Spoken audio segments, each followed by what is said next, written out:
The flower's dying. It needs water.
Jonathan, old chap, how are you tonight? I've seen little of you of late. I was conducting research in my room, away from the nightly routines. Of course, of course. Worry not, I understand. The situation has been testy around here. I won't deny it, but we still stand. What news do you bring? The news is not good, my friend. We try to keep the epidemic at bay, but street violence is escalating quickly. How bad is the epidemic? It is killing the infected patients faster, in less than 2 days now. The only blessing is that they are contagious for a shorter period. Tell me more about the violence. Geoffrey McCallum seems to have sent his war dogs on a hunt. On a nightly basis, Pre-Wen patrols exterminate every skull and vampire they find. Have they come closer to the hospital? No. They mainly focus on fallen districts or abandoned buildings. But they're growing in numbers. They must be recruiting heavily. Have you any reliable friends in the West End who might assist me? Unfortunately, you will be alone. Except for our ravishing red-headed acquaintance, of course. What about the Brotherhood of St. Paul's Stole? Where are they? There are only a few of us, and most others would not speak to you. I am the black sheep of our brotherly flock, you know.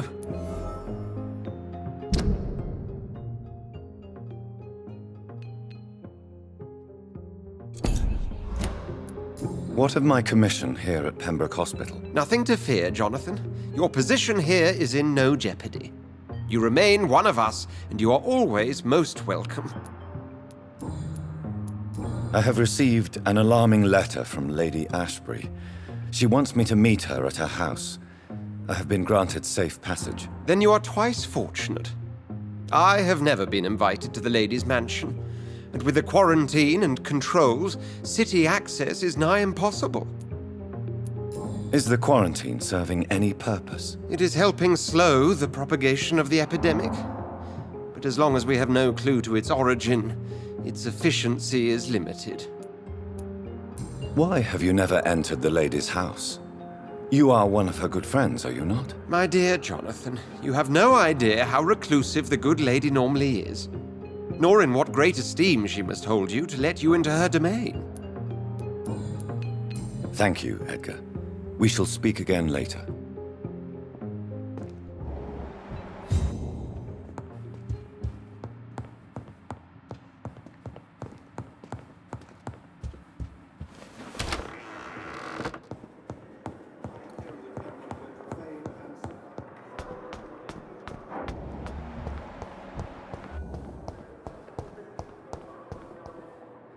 Good evening, Nurse Hawkins. Good evening, Dr. Reid.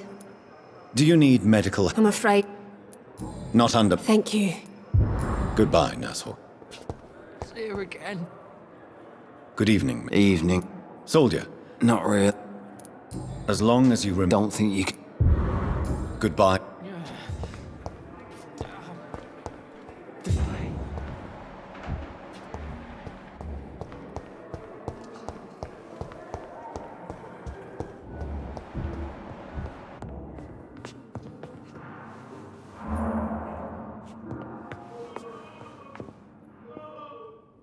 I'm quite busy right now, Dr. Reid. Do you need my... Don't be ridiculous. Then you are... I wish that... Thank you for your...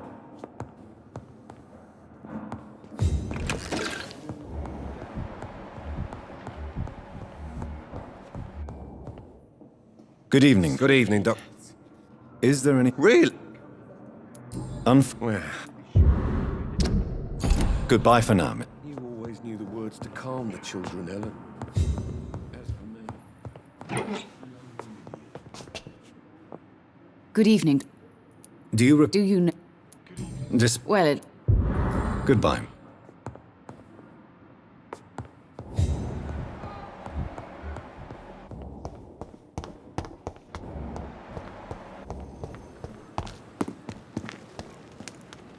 Good evening.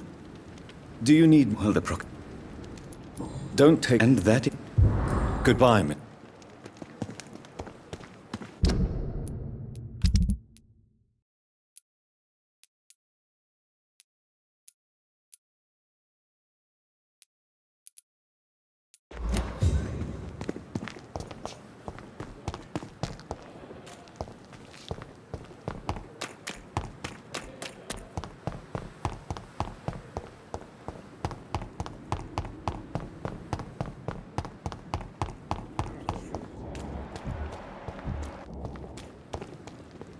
Good evening. good evening.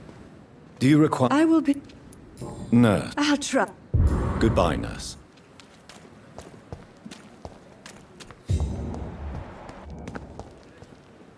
Good evening. Good evening, Doc. Do you need... I'm afraid I'd... that's easy. I'd like... Wise choice.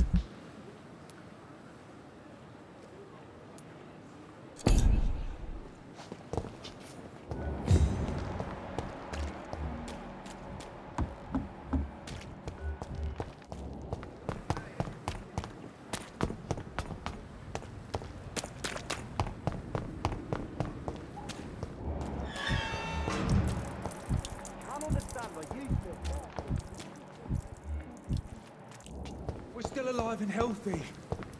Can't you be satisfied with that? We have no reason to be here. I have not survived being buried in a mass grave for these trivialities. We are not in the middle of a battlefield anymore. Things are different here.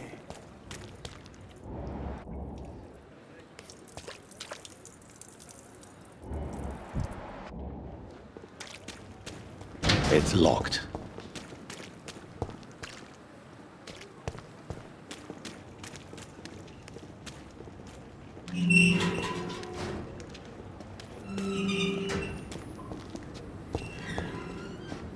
Hello again. Good evening. Do you need... Afraid so. Throughout... Your work. Goodbye, Mr.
See them fancy clothes? This one's a top!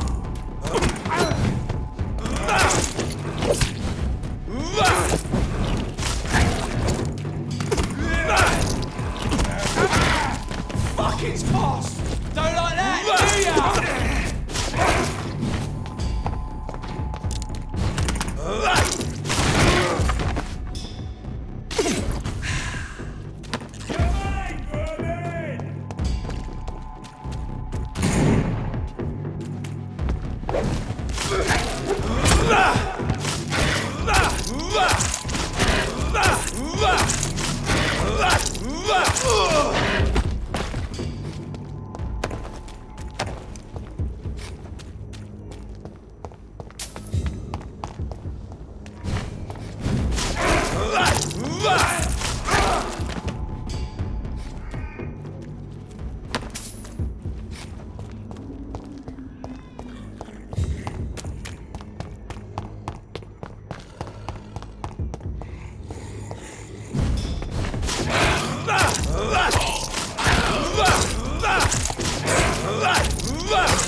Good evening. And good evening. Do you need... It may... I understand. I'll leave you...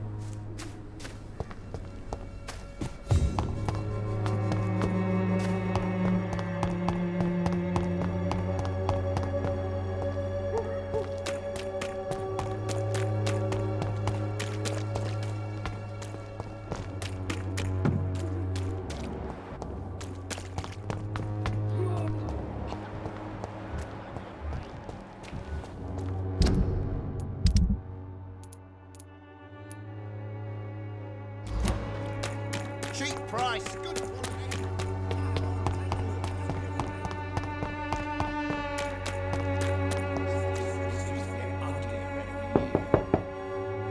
Hello, Mr. Petrescu. Hello, Dr. Reid. Come on in.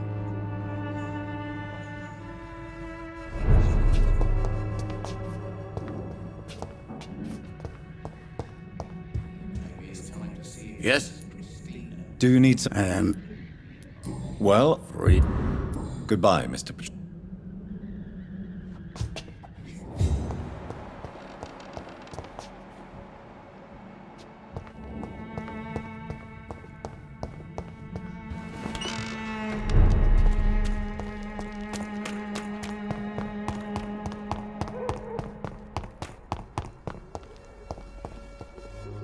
Good evening. Loretta, why do you feel so guilty about your brother? I don't expect him to forgive me. All I can do is make amends for what I did. By making him a crook and a criminal. What if somebody decides to make him pay for your scam? Mason is totally capable of defending himself. Just leave us be. We're perfectly fine.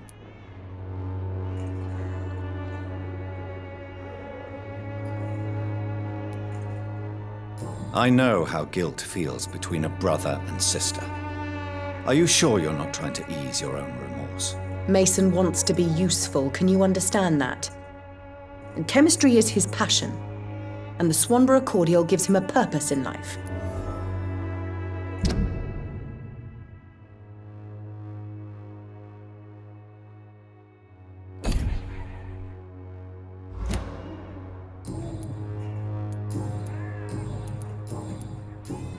Goodbye,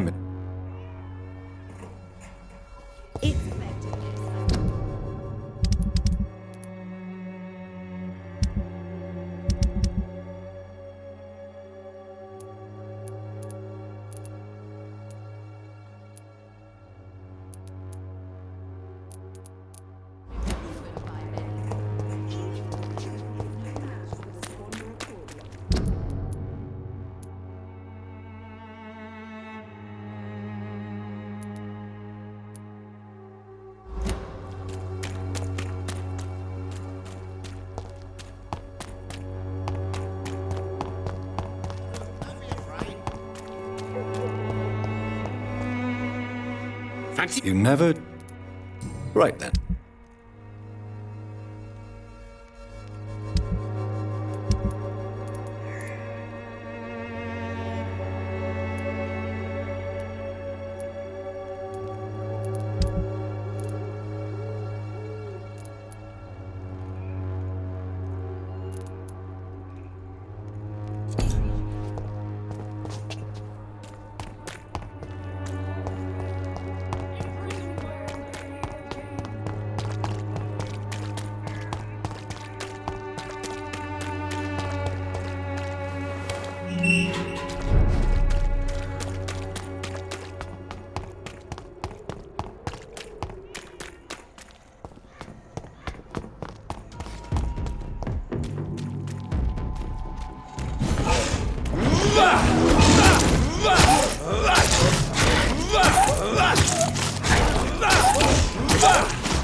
It's locked, all right.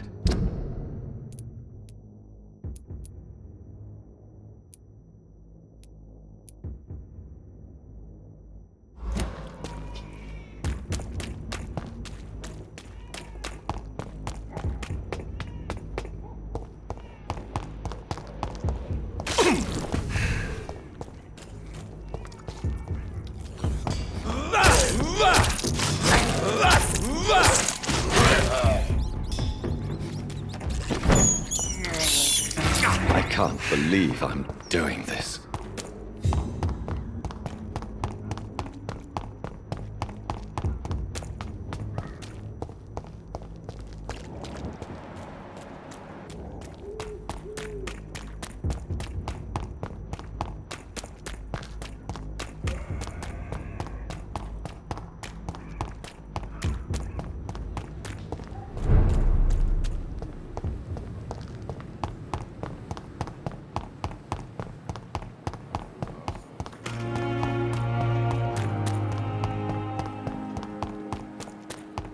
When I get back, I'll have a word with Tom.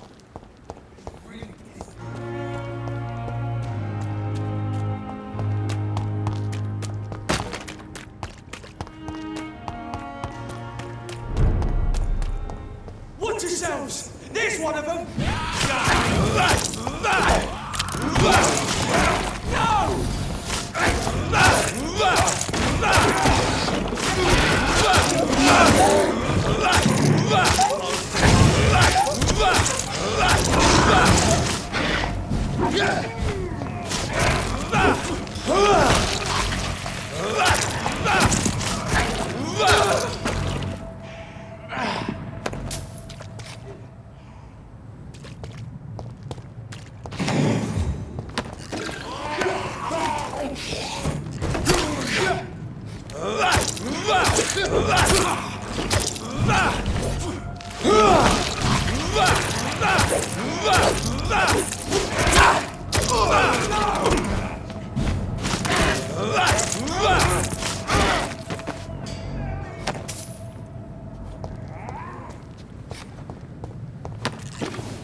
He's on to us!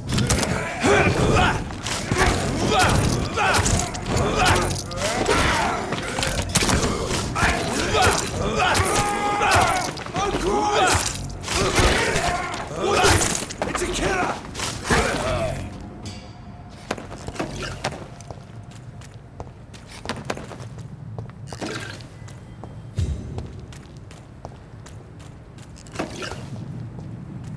This one's mine!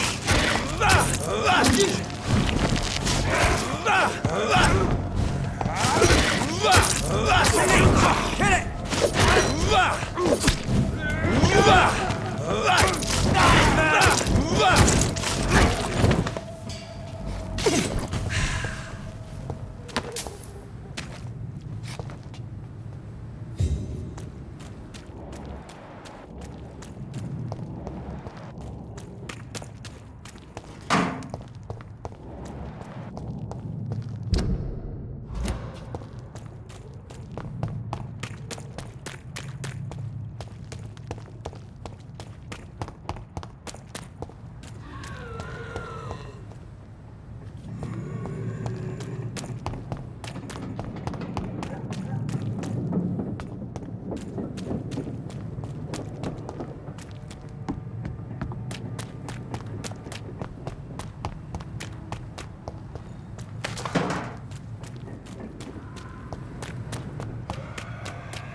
The sewer dog's fault, they say. Then the gang, the epidemics.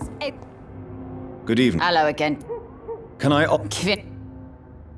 perhaps? Thank you. Goodbye.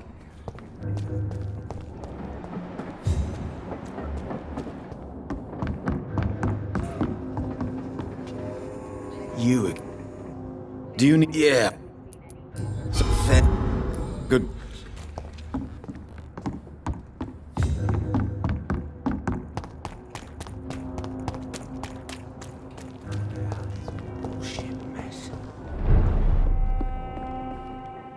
Welcome back. Have you got any recent news on Sean Hampton's shelter? It's still there, just like the turquoise turtle. That means there is still hope, somehow. Do you need...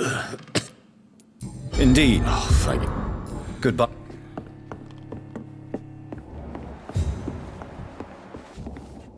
You still Do you require... don't feel so... Take this. Tom... Goodbye.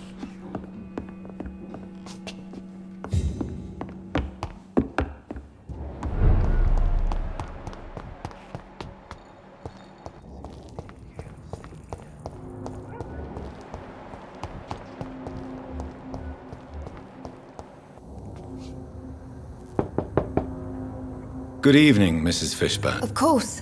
Dr. Reid. I can't remember the last time I had a good sleep. What can I... Mrs. I am a... Then... I think... Good...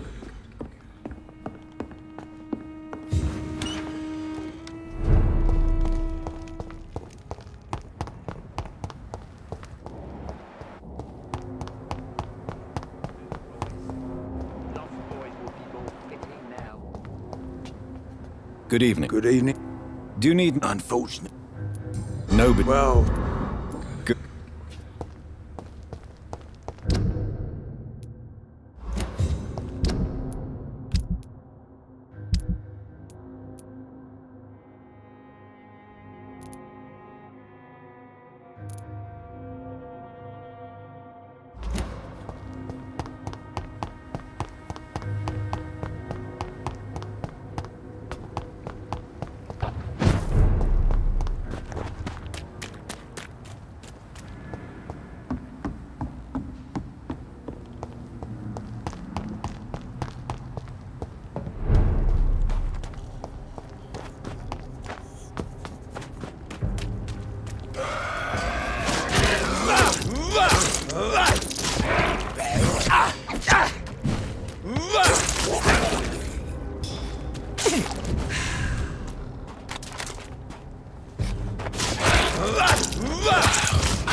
No civilians allowed!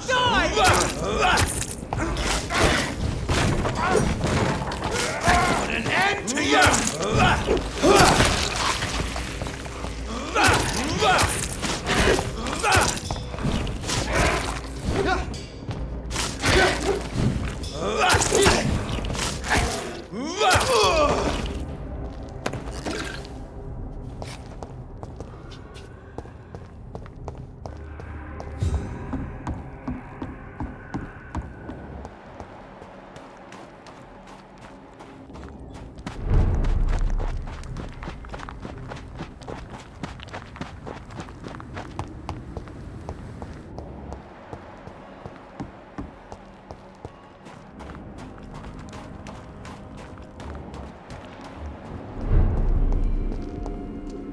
Glad to...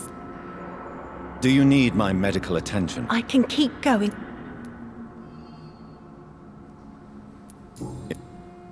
Good...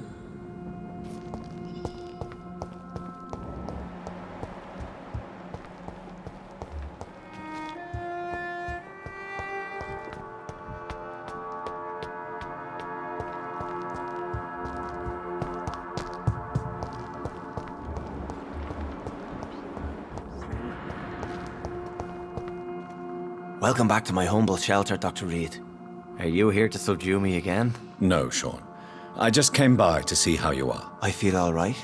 Why'd you ask? Are you still feeding on corpses? No. It's almost as though the blood you forced me to drink has provided me eternal satisfaction. How is the sanitary situation in this part of town? I think it's acceptable. Fewer cases of sickness recently. I thank the Lord for his mercy. How are things in your shelter? Between the mortals and the immortals, I mean. Even if we're all children of God, I've always maintained a strict frontier between the two communities. What do you fear? A few years ago, a Skal decided to pay a nocturnal visit to my sleeping customers. He got caught licking their necks in the dark. Since then, I have added a lock to the door. What if food became scarce? Wouldn't the immortals in your flock be tempted to feed on the living? Wouldn't you? The Skals can feed on the dead, Doctor. And until Judgment Day, mortals will continue dying.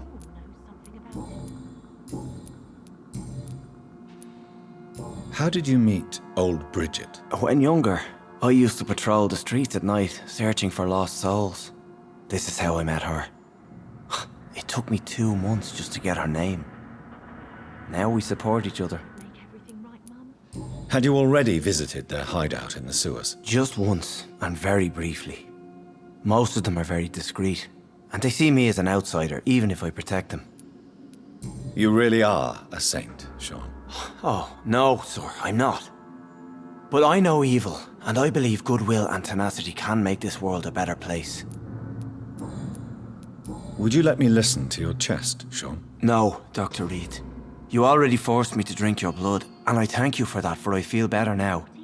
But it was quite an unpleasant experience. It would help me greatly if you would allow me to give you a physical examination. I said no. I'm no subject of medical examination, and I intend only to obey and to kneel before God. Have you seen Harriet Jones since taking her to old Bridget? No. She is with the sewer Skals now. I don't go downstairs. What happened at the Pembroke? I guess we recognized each other. As Skals, I mean. She had but one thought. To punish. To get revenge upon everything and everyone. I realized I had to bring her here quickly. But why did she fake her own death? There was so much blood in her room. She attacked patients, too. I just lost her for a minute that night. When I found her, she had caused mayhem across the hospital. I slapped some sense into her, and we fled before getting caught. What happened then? We ran here through narrow streets and backyards. She kept saying that someone was talking to her in the dark, offering to avenge her. But I saw nobody. Farewell, Sean. Take good care of your flock.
Glad to see.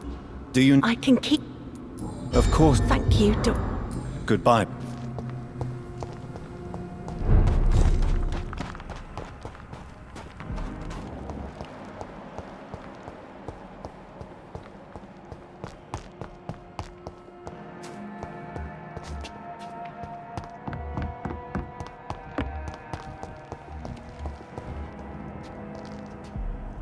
Good evening, sir.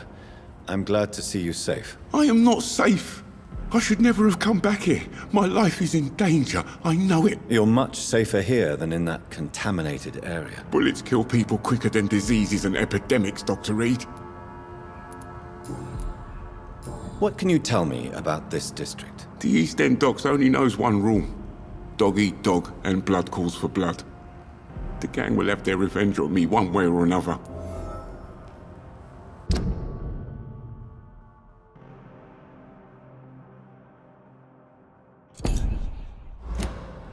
What can you tell me about the locals? Most people would say that Sean Hampton and Tom Watts are good men who try to sort things out. But for me, the real boss around there was my best friend, Jack Gillingham. Jack Gillingham, you say? Everyone round there knew Jack. He was a rock. A mountain, even. He feared nothing. Your friend Jack has something to do with you fleeing to the contaminated area where I found you. I want to know more. Jack is dead. That's all you need to know. Dead because of me. So much violence. So much sorrow. All of that because I refused to be insulted again.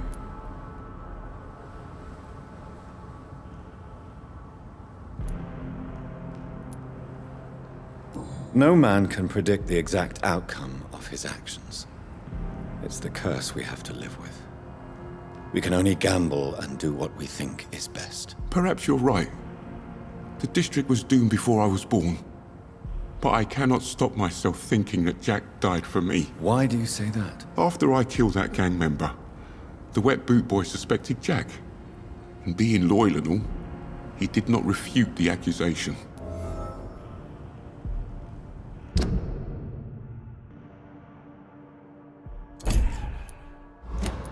The death of your friend has affected you deeply, hasn't it? Jack Gillingham was the real deal. He believed we could change the world if we were united and focused enough. And he brought out the best in each of us. You're right. He died to save you. That alone gives me an idea of the kind of man he was. He was the bravest. And no one dares to say openly that he got killed by those bastards.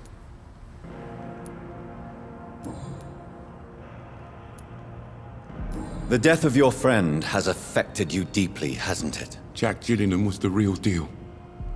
He believed we could change the world if we were united and focused enough. And he brought out the best in each of us. Your friend's plan was audacious, if not reckless. No one stands up by themselves to a gang like the Wet Boot Boys. How dare you say that? You never met him. You are not going to spend the rest of your life hiding, Rodney. What are you planning to do? Honestly, I have no idea. How am I supposed to live while so many have suffered because of me? Only you can answer that question.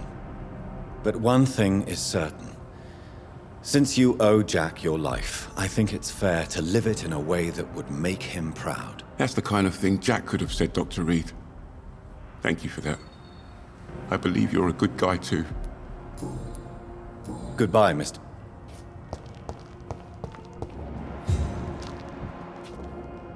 Good evening, young man. There's no need to... Young man. I don't like... There's no... Thank you. Goodbye.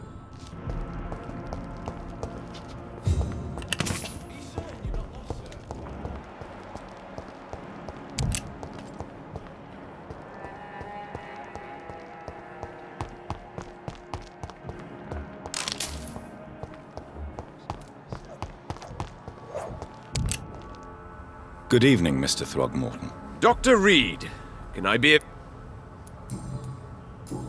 Do you need my medical attention, sir? Actually, I may. Treating a vampire hunter's wounds is... Thank you, Doc.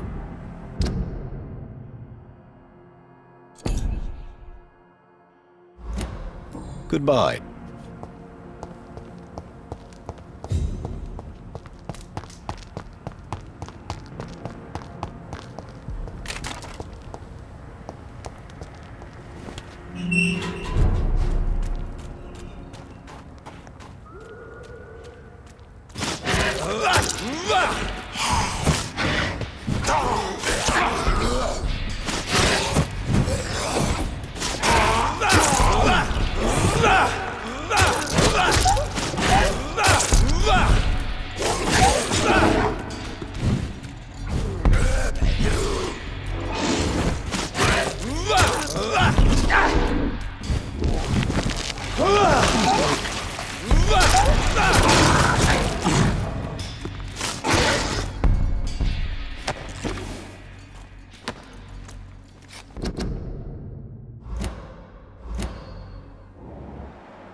Good evening. Are you sure? Do you need death by... Well... You ever... Goodbye. Good evening. There's no need to... Show me what...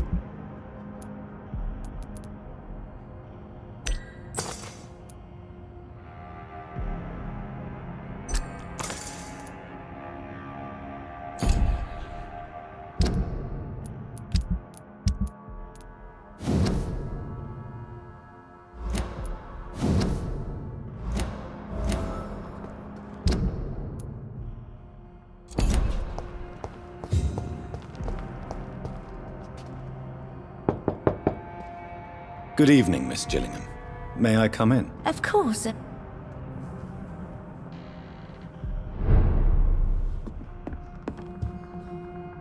So, Dr. Tippett.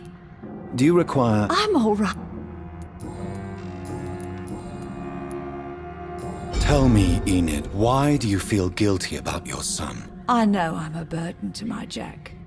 I know my mind and my thoughts are drifting away. I'm so sorry. I can't help it. This is not your doing, Miss Gillingham. You do not have to apologize for your condition. Of course I don't, Doctor.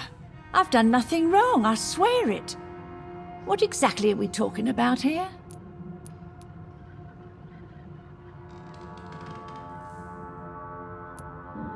Miss Gillingham, why did you give Martin Nightingale the watch I returned to you? I'm not sure. I don't know. I suppose I thought he needed a watch more than I did. I have no reason to really keep track of time anymore. Why don't you need to keep track of time? I've spent my entire life marching to the tick of clocks and the ringing of bells. At my age, it's nice to finally be rid of those burdens. On my time. But it was your son's watch, Miss Gillingham. It was, wasn't it? I'm relieved you found it. Besides, it's more useful to him anyway. Good.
You must prepare, child, for the earth is bleeding and the harvest is upon us. Stay away! Whoever you are! This is no time for petty quarrels, my champion. Can you not hear? The famished queen has awoken.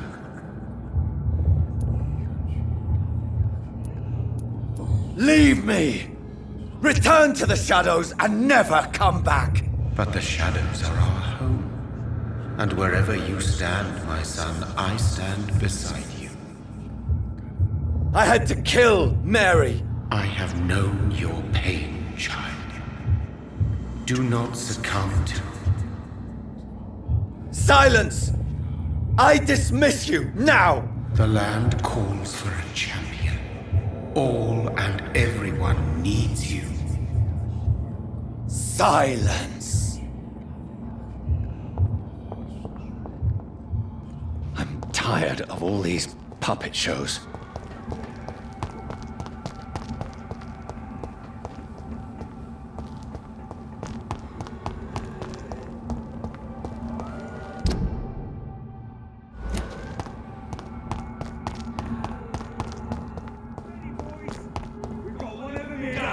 It's locked.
want war. I'll show them war. Whatever this poor woman did, nobody deserves this kind of punishment.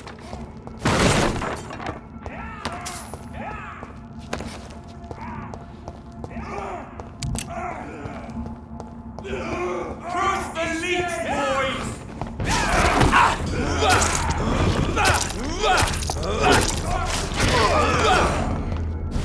Over there!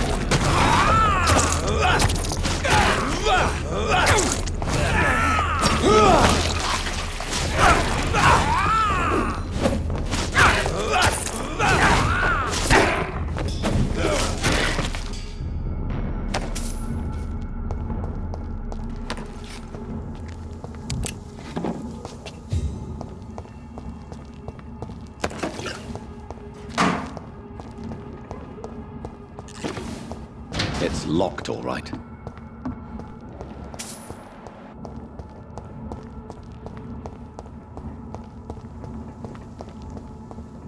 So this is where she lives. What a splendid house.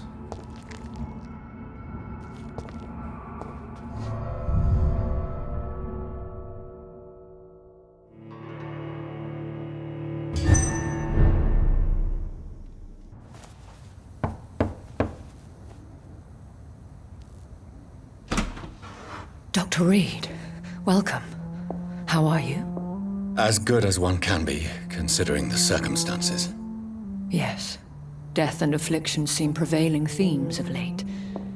Please, come in. We have much to discuss. I hope I haven't disturbed you. Not at all. Actually, I was counting on you visiting me tonight. How strange, this painting. Beautiful, melancholic, yet with a haunting dignity. Indeed. A long time ago, a friend asked me to paint this for him, but I kept it in the end. I did not know you were a painter, my lady. There are many things you do not know about me, young Ekon. Please, call me Jonathan. Please excuse my behavior, Jonathan. I tend to tease my friends when uneasy. What is bothering you, my lady? Your letter was quite alarming. We will talk about this in a few minutes. For now, I would like you to tell me about yourself. How have you been since we last met, my friend? My sister Mary. She was made a vampire in the same way I was. She was the one killing all those people everywhere I went. Vengeance is a powerful force for those betrayed. Made vampire through careless error. Victims by surprise. I swear I did not intend that. If only I had known then how vampires are created. That is the scientist speaking. In truth, most of us do not know how it really works. Personally, I make sure my prey will not return to haunt me. What do you mean? I am merciless, Jonathan. I only feed on the dying, and I make sure they are dead before leaving their remains. In the end, she implored me to put an end to her misery. But still, I felt I had taken her life twice. I am so sorry for my accidental cruelty. Had I known your dear Mary was still alive, I would never have sent you to pray for her soul in that church. There is no need to apologize, my lady. Your words have been most helpful in these difficult times. Thank you, my friend. If only we could have guided your poor sister through her terrible nightmare. I came to the conclusion that my maker, whoever he might be, must be a powerful vampire. Certainly extremely old. How have you reached this conclusion? He is the only immortal I've seen appear in an ethereal form. His voice, his words seemed ancient. It was disturbing. I am afraid you are right. The simple fact that your blood made Mary such a strong Ekon proves that you must be of ancient lineage. I felt this power radiating like an aura every time he appeared. Most ancestral vampires of England were killed by the Guard of Prewen half a century ago. I wonder who your maker could be. You have no idea who he could be? Some of the ancient ones fled England. Some may still be in hiding. All I know is you, my friend, are a pawn in some secret and obscure game of chess. I think I should ask the questions, your ladyship. After all, it was you who invited me to settle this most urgent of matters. Fair enough, Jonathan. The situation is critical. We do not have the luxury for etiquette. Please do not misunderstand me. I would be delighted to discuss mundane matters and idle trivialities. If we survive the dark nights to come, we shall have all the time in the world to speak, you and I. For now, please follow me, Jonathan. I must say, your house is exquisite. One of the advantages of living forever is having the time to be selective with one's furnishings. I took the liberty of having tea served. You can still drink tea? Can't keep it down, but I do so enjoy the aroma. Let us toast to make-believe. And of course to your health, Jonathan. And to yours, my lady.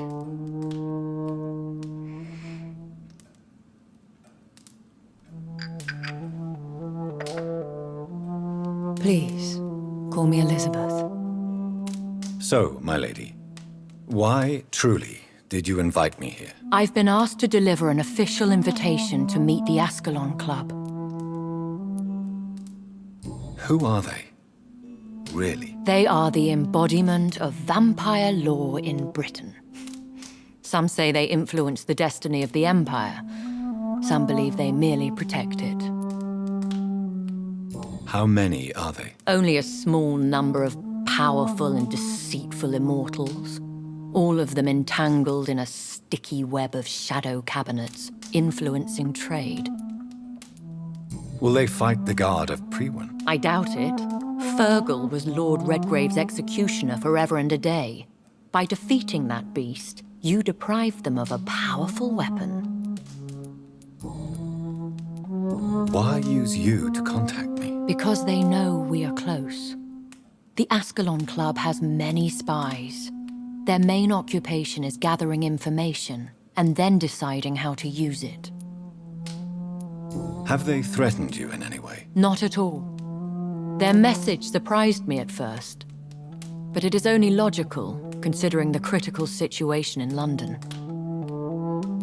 Why not ask for your help, since you are obviously a powerful and influential immortal yourself? You have to understand that I am invisible to the eyes of Ascalon, for I am a woman. That suits me well, as long as they leave me alone. Should I trust them? Of course not. Do not misunderstand me. They can be very useful, but I believe their long-term goals differ from yours. Why meet them then? Because nothing truly important can be achieved in this city without their consent. They could be powerful allies in this current situation. Should I lie to them? We all lie, Jonathan. It falls to you to choose your behavior. The most important rule is to show them due respect. They have done nothing but impede my investigations since I became known to them. Why would they want to see me now? I guess they now see you as Ascalon material. They must have found out what happened to your sister. Proof of the potent blood flowing through your veins. I'm not sure I can accept their invitation. I have seen their handiwork. How Fergal the Beast imposed the club's law. You have no choice, Jonathan. Even I would not openly defy Lord Redgrave, the chairman of the Ascalon Club. What can you tell me about Lord Redgrave? Who is he? Lord Redgrave is the founder and chairman of the Ascalon Club. Most mortals know him as the Earl of Bristol. He is rich and extremely influential. Have you met him? Only on rare occasions, for he never goes outside the club. And women are not awarded membership, even immortals. How old is he? How long has he been a vampire? Lord Redgrave claims to be the progeny of William Marshall, the most valiant knight who ever lived. If that is true, he could be very old. How powerful is his reach? The Ascalon Club may be the most influential secret society in England. Not all its members are immortals, but they are all very powerful. They are not all immortals. How is that? The club is mainly comprised of political figures who seek the safety and expansion of the Empire. The most loyal are awarded immortality. Any familiar or famous names? As the richest, most relentless British tycoon, Aloysius Dawson is considered ideal Ascalon material and has been watched for years. If you are convinced I must meet him, I will heed your advice. Thank you, Jonathan. I understand your reluctance to brush shoulders with London's vampire elite, but we have no choice. Is the situation that critical? Yes. The Guard of Prewen has called for a second great hunt of our kind, and they will stop at nothing to eliminate us. Will the Guard of Prewen and the Ascalon Club fight each other? I doubt it. If Prewen really launched a great hunt, I think most of the Ekons I know would flee the country to escape the bloodbath. I think I saw them kill an Ekon on the way to your house. They seem to have a list with names. To launch another great hunt, they must have collected intelligence on vampire identities and whereabouts. They are a resourceful lot. Should we fight back? I will not be hunted down like an animal again. I admire your courage, Jonathan. But the best way to fight them is to put an end to the epidemic. This is the only way to clear the air. What is a great hunt? The first great hunt was launched about 75 years ago. In just a few nights, the Guard of Prewen located and destroyed most of the old British vampires. Why start a second one? Prewen has always seen us immortals as a threat to mankind. My guess is they suspect one or more of us as the cause of the epidemic. How did you survive the first hunt? I fled, Jonathan. Like most vampires who survived that slaughter. And I secretly came back when I was sure they had lost my trail. You should flee then. Leave London, the country even. I have seen the Guard in action. They are merciless. Your concern warms my heart, Jonathan. But fear not. If the situation gets too dangerous, I shall retreat to my secret Scottish manor. I could hide you in my luggage, if you wish. Thank you for the offer. I shall keep it in mind, but I have much to do here. There is a question I must ask you. Could Lord Redgrave be my maker? I doubt it. If Lord Redgrave had made you his progeny, he would not have seemed so surprised when you demonstrated the strength of your lineage. What is the plan? The plan is we both try to save this city, you and I. Go to Ascalon, accept their proposition, and use their influence to promote your agenda. How can I save London? The epidemic is the priority. You must find its origin and put an end to it. This is the best way to solve the crisis. What will you do? I still have contacts and old friends in this town.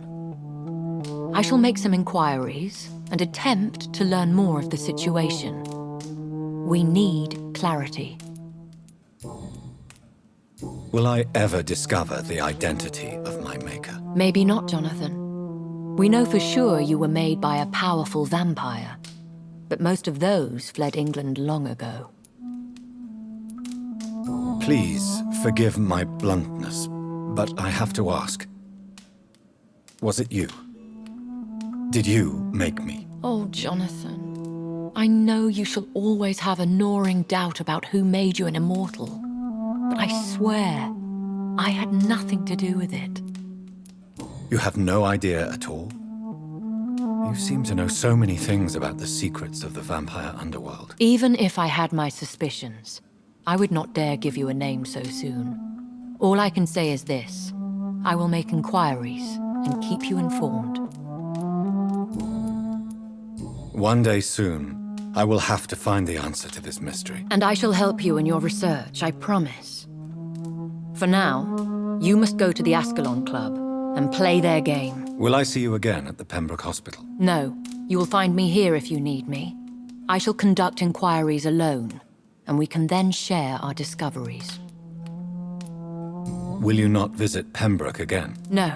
I must remain discreet and avoid attracting attention to Pembroke Hospital for the time being. But how will you sustain yourself? I shall not, Jonathan. Fear not. I'm used to it. When will we meet again? As soon as you meet Lord Redgrave, I suppose. Fear not, my dear. I shall only be a heart's beat away. I want to thank you for all your support and your help, my lady. Could you do me a last great favor and call me Elizabeth? I should be honored, my lady. Then it is settled. Finally, some good news in these dark hours. Thank you. I appreciate the advice. I had best prepare myself to meet this Lord Redgrave now. How thrilling to meet the Earl of Bristol in the flesh, so to speak. Something tells me you're not very keen on the man. Don't get me wrong. The gentlemen of the Ascalon Club are honorable, but their attitude and opinions are somewhat antiquated. I see. As long as they deny access to female applicants, I will leave them to their antediluvian considerations as to the natural order of things. Jonathan, promise me you'll be careful. Of course. But why the fear in your voice? Look at me, Jonathan. I am. I mean, really look at me, young Ekon.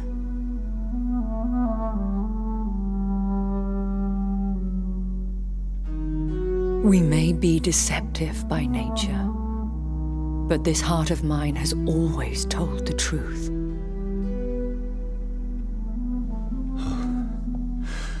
Elizabeth. Go, my friend. But come back to me soon.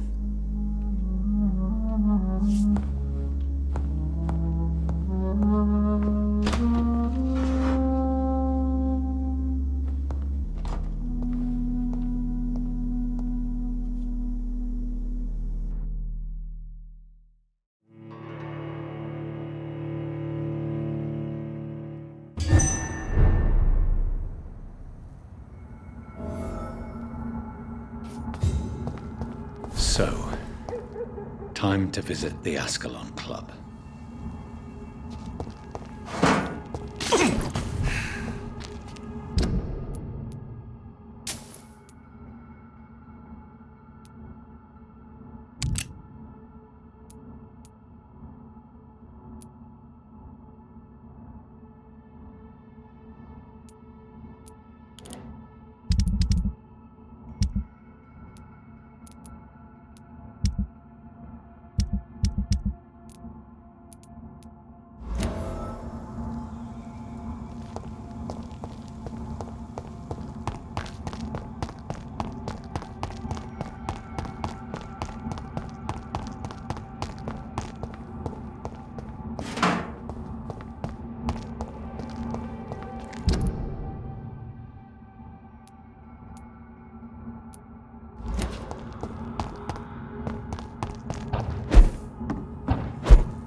Back in the fucking grave! Die!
Good evening. Good evening, Doc. Wise choice.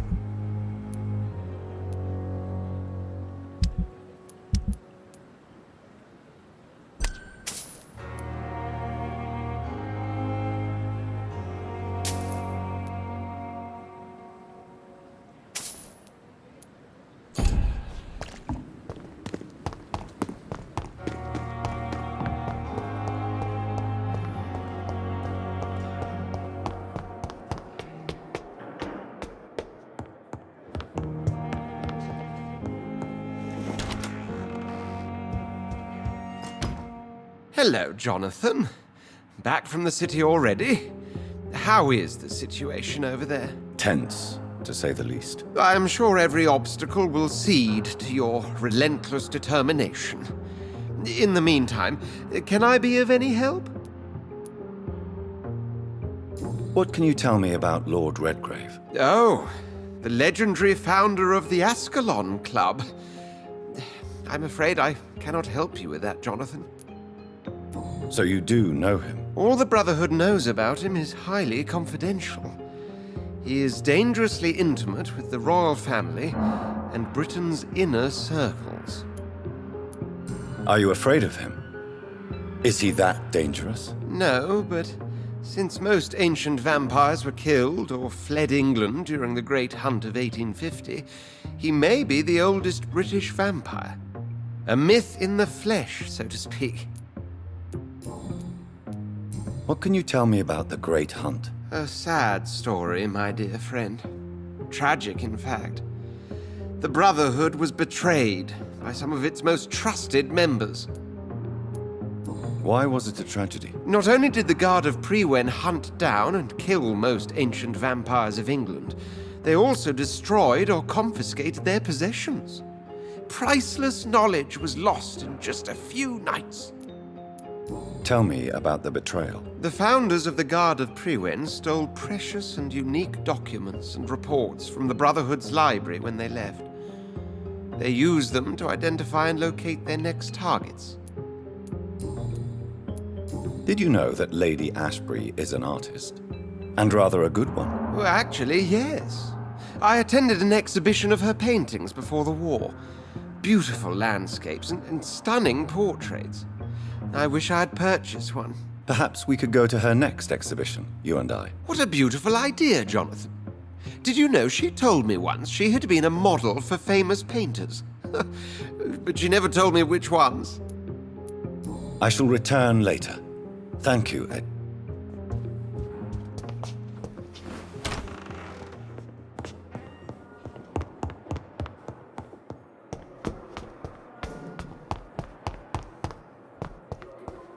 Another night with the glorious battalion of Pembroke.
This is now my domain, you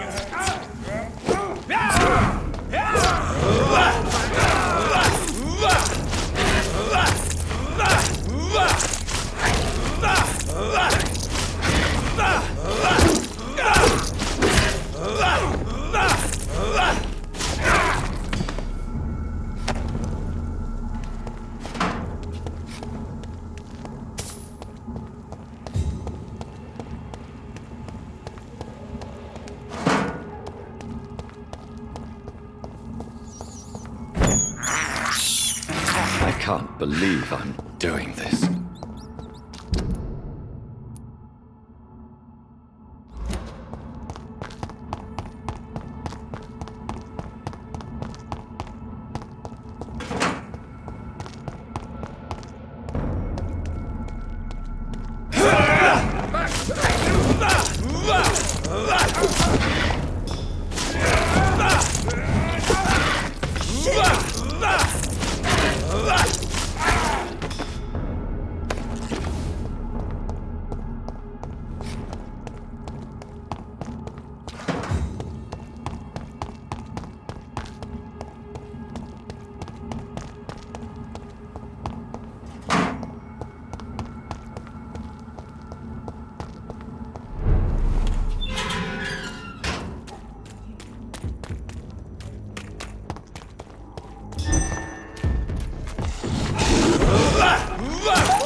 Against malevolent.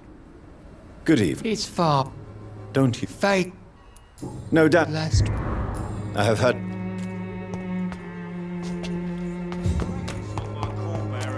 You pay one way or another. You. Can I off? Keep your med. There is a. All right. Goodbye. Come on, take a look. Don't. Fancy. You never. Do you need help? To be on it. I don't. Really? Goodbye.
I'll take it!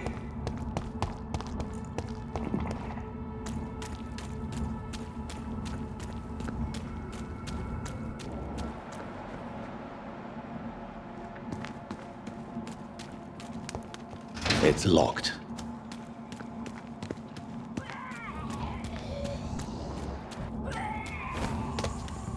You killed her! Quick!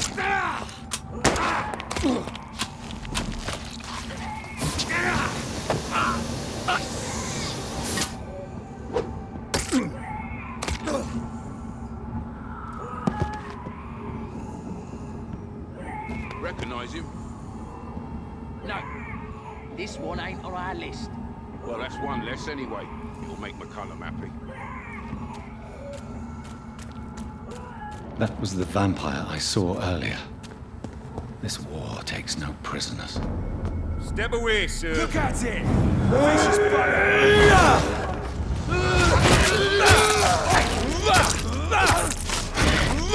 Hey, Vermin! Want some of this?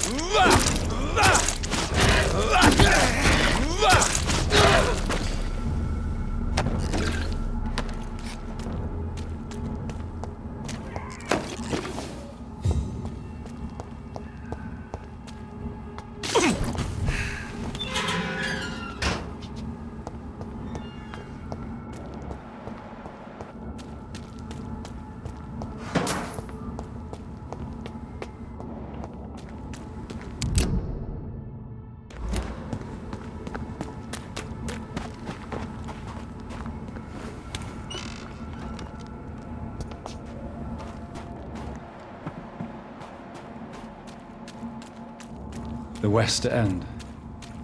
Never have I felt so sad to be back home.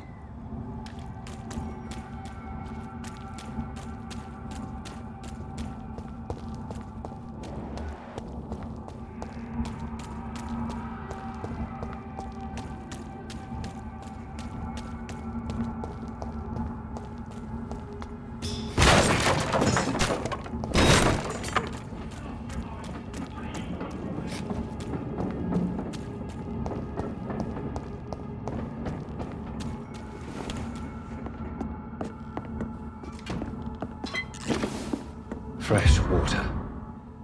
As long as it's not holy water, I may find some use for it.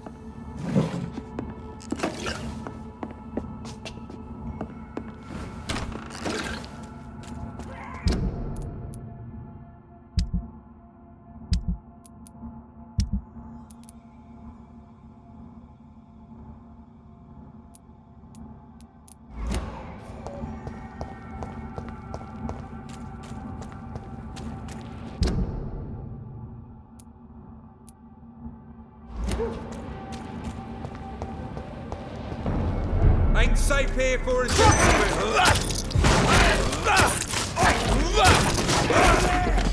There's one of them vermin.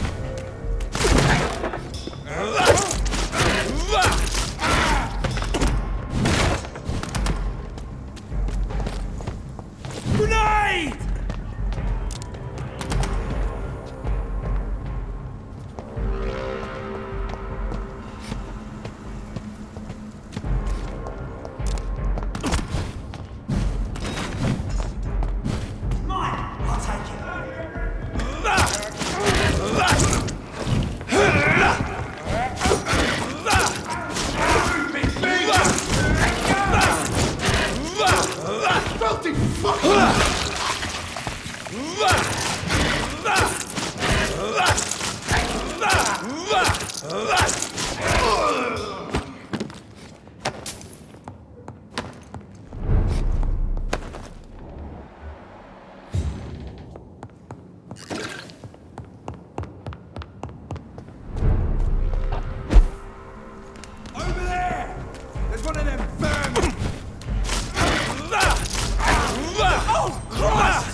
Good evening, Avery. Mr. Jonathan? I can't believe my own eyes. Oh, it's a miracle. We all thought you were... Oh, sir, your poor sister. What a tragedy. I know, Avery. I know about my sister's murder. Miss Reid expected you to return to assist with the funeral, right up until the last minute. Where have you been, Mr. Jonathan? We needed you here. How is my mother? Not well, I'm afraid, sir. Miss Reid is very fragile since the police brought her back home. The police? What happened? Miss Reid was found walking in the streets. She kept saying she had spoken with her son and daughter. She's resting now. Has she received appropriate medical care? I'm taking care of Miss Reid myself. Hospitals are so overwhelmed by the epidemic that they can only accept patients infected by influenza.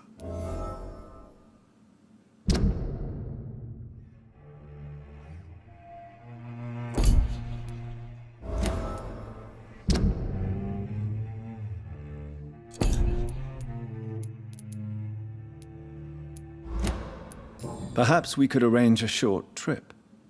Somewhere sunny, like France. She has always been very fond of France. I think leaving London could do her good. I'm afraid Miss Reid is too frail for the moment. Recently, she started going out at night without remembering it. I have to watch her carefully. What is the situation in this part of town? For a time, the West End seemed spared by the epidemic. But the situation is getting much worse. Have you no relatives anywhere? I'll understand if you want to take a few days to see family. Your father managed to guarantee my earnings as long as I take care of this house, sir. My sisters are dead, and I've never met my nephews. I'll stay, sir. I'm sorry I could not be here for Mary's funeral. Your mother was strong, sir, but your support would have been appreciated. Apart from the priest and I, no one else attended your sister's funeral. To be present at the funeral with you both was my dearest wish, Avery. But I'm sorry, I simply could not attend. I would not dare to question your absence, Mr. Jonathan. All I can say is that we missed you a great deal during these difficult days. Tell me the truth, Avery. Do you feel forced to stay here? Would you leave this house without the arrangement made by my father? No, sir. I have nowhere else to go. And I promised your father I'd take care of his family as long as I live. This house is dead, Avery. There is a curse on this family. You really should consider leaving. If only you could have been here sooner or more often. Maybe this house would not be that empty. But you're here now, sir, so my task is not over.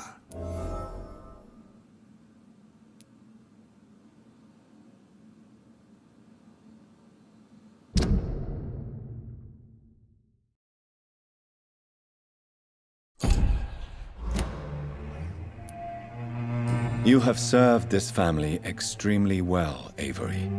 Your support during these terrible times is much appreciated. Then I will stay. All I ask is that you take care of my own funeral if I die before the end of the epidemic. No mass grave, please, sir. Do you really think I don't take enough care of my mother, Avery? Yes, I do, Mr. Jonathan. You clearly have something more to say. Speak your mind, Avery. I know you work hard to help the sick, but what will you do once the epidemic is over? I really don't know. I have always enjoyed seeing new horizons. Once the epidemic is over, it would be nice to leave London for a while. I understand, Mr. Jonathan. But you have to realize that your mother needs you. Your next departure could break her heart. Goodbye, Avery. Please watch over... Of course, Mr. Jonathan. but please return as soon as possible.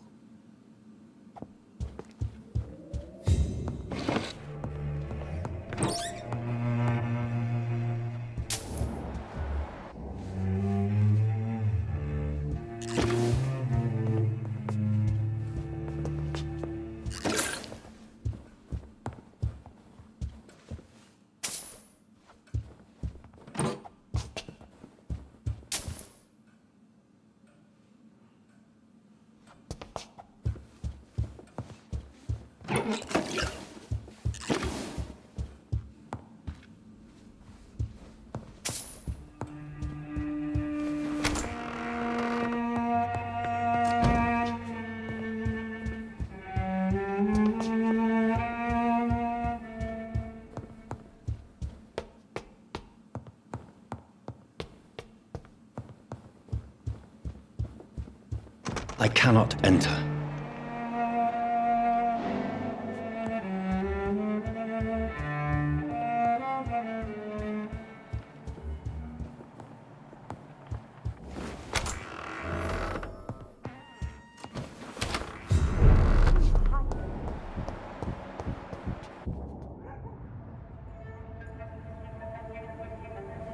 Your father and I have spoken about your fiancé, Mary.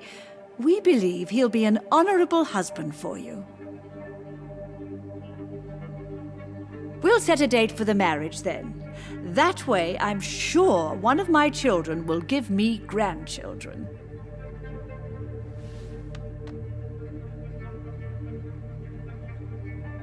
I understand your thirst for knowledge, Jonathan, and your father and I are proud of it. But you are not that young anymore, my son. When will I meet your soulmate?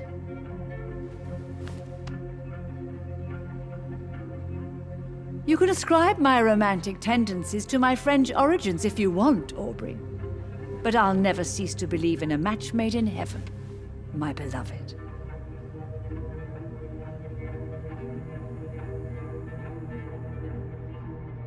I really wish you could meet her, Mother.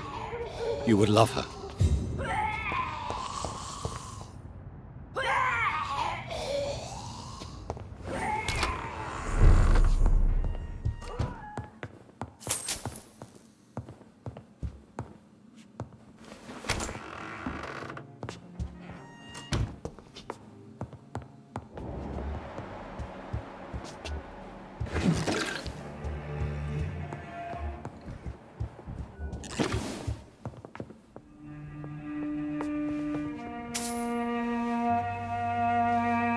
Aubrey?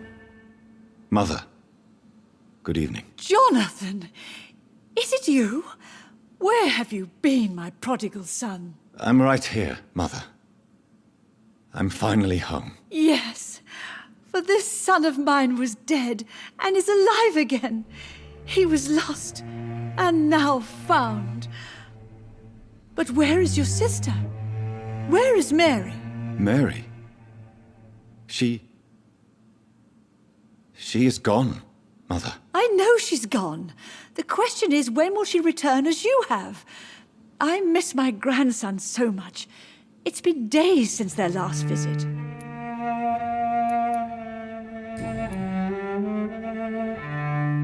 Mother, do you know what's been going on in this area? Not really. I don't go out much due to the epidemic, and when I do, I tend to get lost. What do you mean you get lost? I hope you don't go outside alone. Of course not. When I go out, your father always comes with me, but he leaves me there sometimes, and I have trouble finding the way back. Tell me, Mother, how are you? All alone in this big house with only Avery to take care of you. I'm sad most of the time. Sad that you have left me here alone. Sad that you don't tell me when you come or go. I'm so sorry, Mother. It wasn't supposed to be like this. I was coming home. I was home. London, the Thames, and then it happened. What happened, Johnny?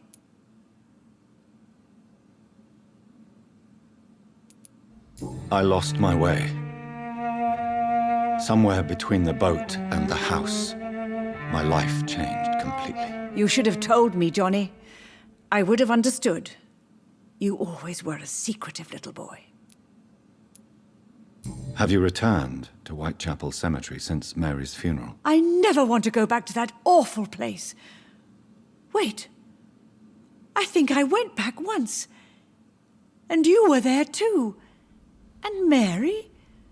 No, that can't be true. It was just a bad dream, Mother. A nightmare, yes. Mary was so angry. I walked back home alone. If that kind policeman had not called Avery from the station, I don't know what would have happened.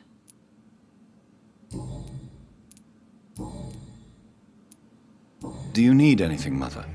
Can I help you? I just want you to stay with me, Jonathan. Your room is ready. I asked Avery to make your bed. I'll stay as long as I can, I promise. Do you need anything else? Just one thing. Stop staring at me like that. As much as I love you, it breaks my heart to look at those empty and dead eyes. Are you working on a new painting? Not recently. I have trouble focusing on my subject and my mind quickly drifts. It's the same thing when I try to write poetry. I recently met a talented painter with an excellent technique. I wish you two could meet. I'm sure you'd like her. I'd be glad to meet her. What is her name? Is she famous? Is she dead too? She's not famous, and her name is of no importance. And yes, she is also dead. The important thing is, I hope you two get along. If she ever fancies meeting your mother, I'd be glad to welcome her into my home. Do you think Avery is right? Do you think I should take better care of you? I don't blame you, but you abandoned me, son. A mother should not survive her children. It's unbearable to know you're not here anymore. I know I have failed you since I returned. I even watched you bury Mary from a distance. From now on, I will protect you. You have my word. You don't have to apologize to me, Johnny. Do you think I did not notice how much you have changed? Have I changed that much, Mother? Am I still your son? You are still, and you'll always be. Despite your pale skin, your bloody eyes, and that echoing sadness in your voice.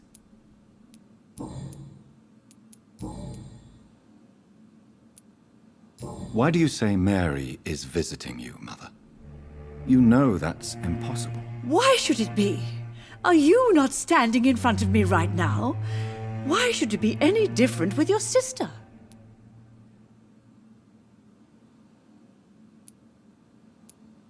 But I'm not dead, Mother. I'm really here, talking to you, trying not to cry. Oh, it breaks my heart to have to tell you this. But of course you're dead, my darling boy. Just look at you, as pale as my Mary. But Mary really is dead, Mother. Yes. And are you not dead too? Isn't your father dead? And my grandson, and my son-in-law? You're all gone. But you all still visit me from time to time. Do you really see Mary and Father? Do you also see me as one of the dead? Yes. For many years it was just a game. Since your father left us without a word, I took to the habit of speaking to him. Yes, I remember. I sometimes spied on you and listened to you talking with Father in the garden. It made me so angry then. But it was just a game, wasn't it? Yes, it was. But since then, my poor dead Mary visited me in my room. She led me to her grave, and there you were. I now know the dead can haunt us. I'm so sorry. You did not deserve to endure this. Mary should never have done this to you. That's true, my son. But you know what the worst part is? I liked it when Mary spoke in my head. Now she is silent, and it makes me so sad. Should I leave you alone? Just ask. and I swear you'll never hear from me again. Oh, no, Johnny. You're always welcome in this house. And one day, when I finally die, we'll all be together again. Just as Mary promised us. Goodbye, Mother. Try to rest now. Goodbye, son. Please come back soon.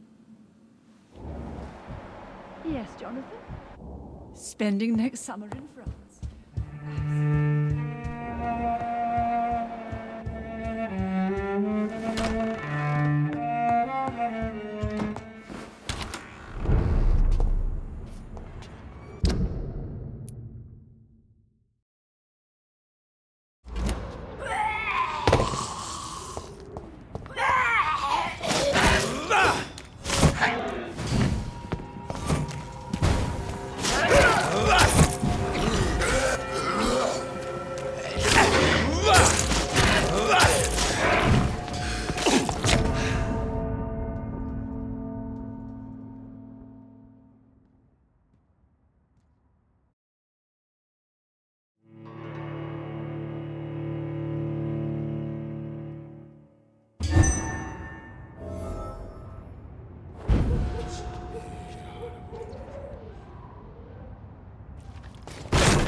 So weak!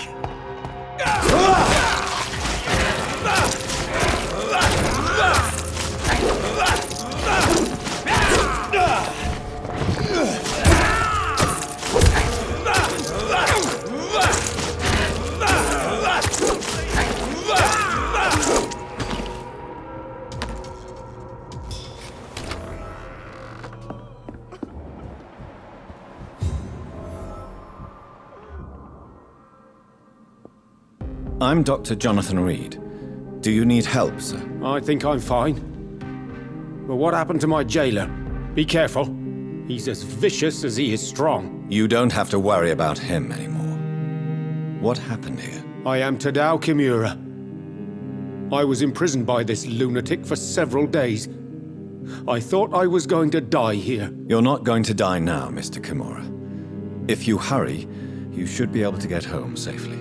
It seems that I owe you my life.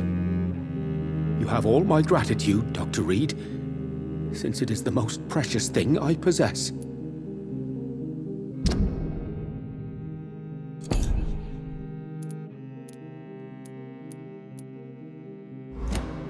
Goodbye, Mr. Kimura. Take care.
stupid beast!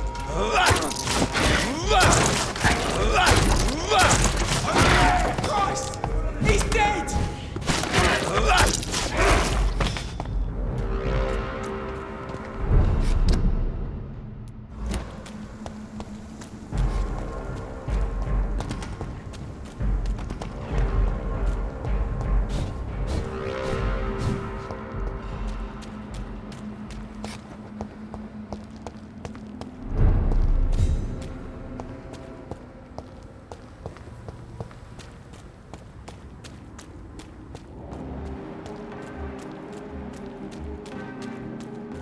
The Ascalon Club.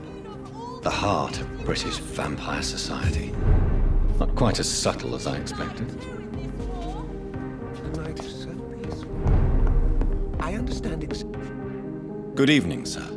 Please forgive me for disturbing you. I'm a doctor. I never judge a man by his title, but by his attitude. And you are not disturbing me at all. I am Calhoun Russell, and I welcome you. Well, I must admit it's good to receive a warm welcome for once.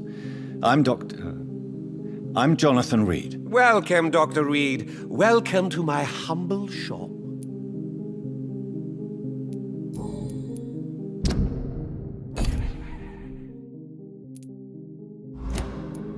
How is the situation in this part of town? Life is good and peaceful. We're lucky to live in such an era of progress and wonders. Are you not concerned about the epidemic? Oh, I'm sure the authorities would take the appropriate measure if the danger were that high.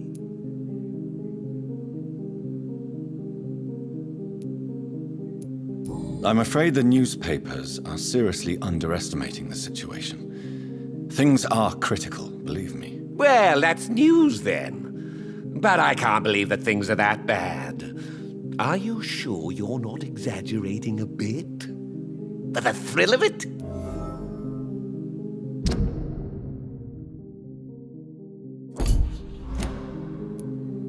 Is it not a little too late to be trading? On the contrary, it is the perfect hour. Believe me, my friend, it is always at night that you meet the most fascinating characters. But what about the epidemic? The bombs and raids? And all the random violence? Please, sir, this is London, England. We will prevail. And if a bomb must fall on my shop, then I'll be there to hear it falling. So you prefer to work at night? Oh, I also enjoy a sunny day like everybody else. But the night always has a certain je ne sais quoi of its own. What can you tell me about this place? I recently found the best steak and kidney pie in the city. I'd be glad to share the address if you want. Finding a good restaurant?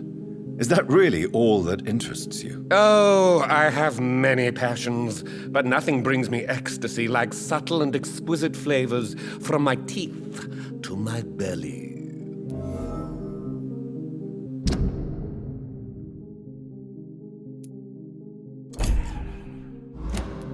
I must confess, I have quite specific tastes when it comes to nutrition. Really? Well, I'm always happy to try new exotic meals. If you ever find an intriguing table, please share the address.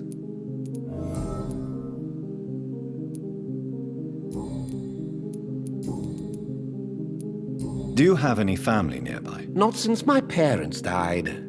I'm London's lone gourmet. Really? But you seem to be such a pleasant and sociable fellow. I'm afraid the real hedonist has to be sometimes. I discovered ecstasy as a solitary pleasure, but it does not mean it can't ever be shared. London's lone gourmet. What a strange title. I used that name in my early years when I was a food critic, and I kept it. I may have a look at your goods, Mr. Russell.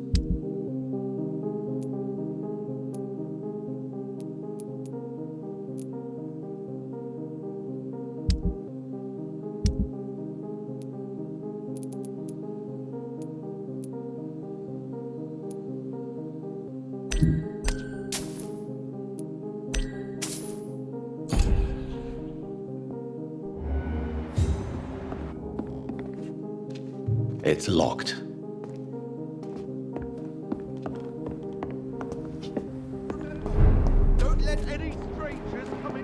house. Have you noticed anything suspicious recently? Remember, don't let Good evening, sir. May I have your attention, please? Oh, come on, Johnny. Don't you recognize your oldest friend? Clarence. Clarence Crossley. How are you? My God. So you survived the war too. So sorry I didn't recognize you at first. I almost didn't recognize you either. War does that to men, I heard. In my case, it was true, for I witnessed the horror that lies underneath.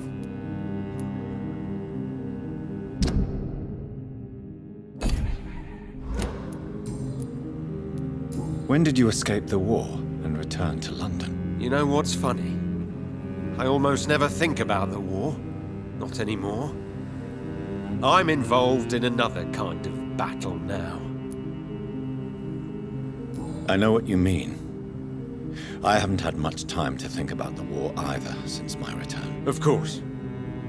With the epidemic, I bet you've been busy as well. Forgive me, Johnny, I didn't want to sound selfish. What is this new battle? I saw terrible things during the war. Horrors I thought I'd forget. They're here too. They're everywhere. Vampires.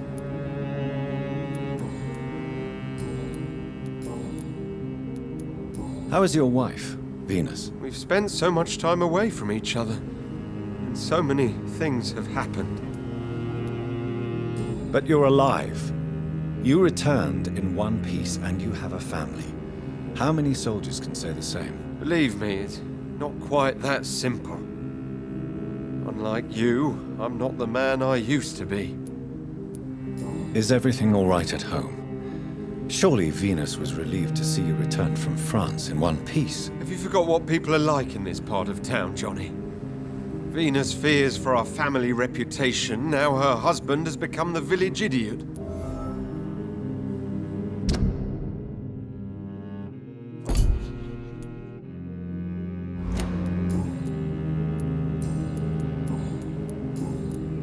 You need some rest, Clarence. You should try to sleep.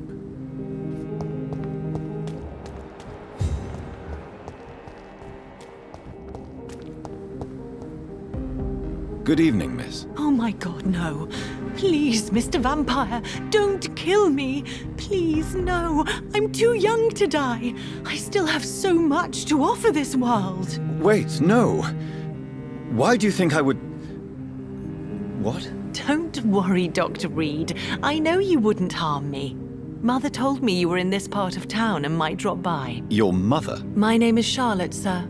Charlotte Ashbury. My mother taught me long ago how to recognize the signs that betray a vampire. I understand she also taught you how to tease and gently mock innocent young Ekons. It's a pleasure to meet you, Miss Charlotte.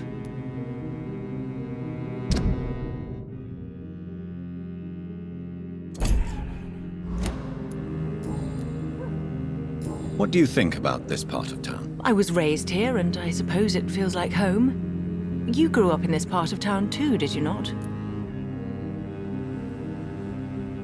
Yes, I was born a few streets away. A small world, is it not? Did you ever imagine that my mother was your neighbor all that time? That you could have met her in a dark alley at night? You won't trick me twice, young lady. We both know Lady Ashbury never hunts or attacks prey at random. Come on, Doctor. Don't tell me you never thought about that possibility. Her fangs on your neck. Oh, are you blushing, Dr. Reid? Is there something that's bothering you? Too much selfishness and individualism for my taste, even when there was no epidemic. Even if that's partly true, may I remind you that many charitable institutions are financed by the selfish and filthy rich. I suppose you're right. But society must reform and renew itself, or we are all done for.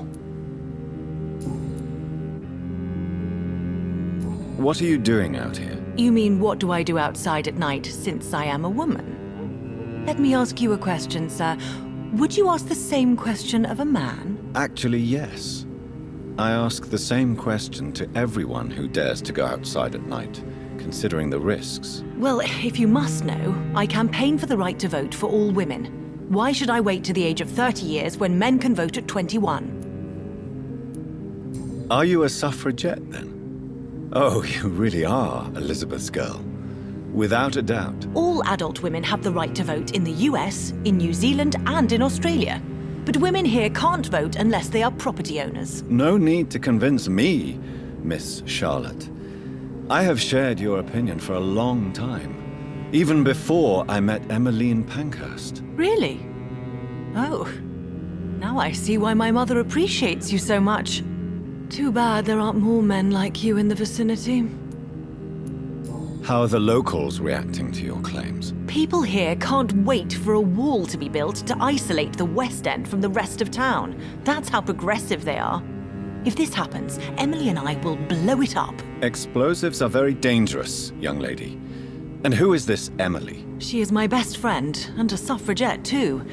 She was supposed to campaign with me tonight, but hasn't turned up. Have you any reason to be worried about her? Recently, Emily started to believe in... well, she got interested in vampires. I'm afraid she might be in trouble. Let me guess. You spoke to her about us, didn't you? Despite your mother's warning. I think I should try to find your friend. Oh, that would be top-notch. I can tell you where she might have gone. You have my thanks, Dr. Reid.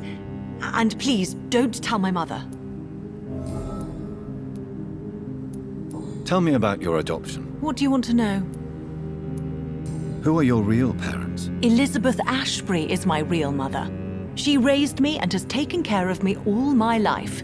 I have no idea who my progenitors are or were. Do you live with her? I still spend a lot of time in my mother's mansion, but I have my own house now.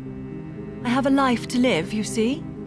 And one day, I'll have my death to face. How did you meet Lady Ashbury? First, I was an orphan in the institution for girls she manages in the West End. When I was 10, she adopted me, and I have lived with her ever since. Did you know she was a vampire when she picked you? The correct word is Econ, Doctor. And no, I had no idea why my mother only showed up at night.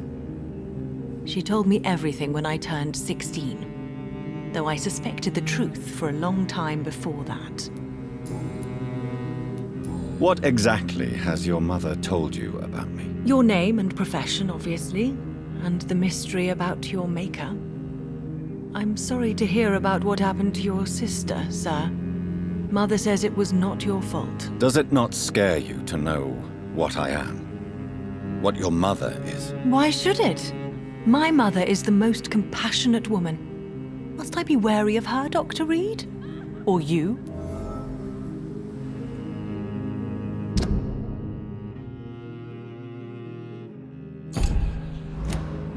Of course not. You have nothing to fear from me, or your mother. Good to know.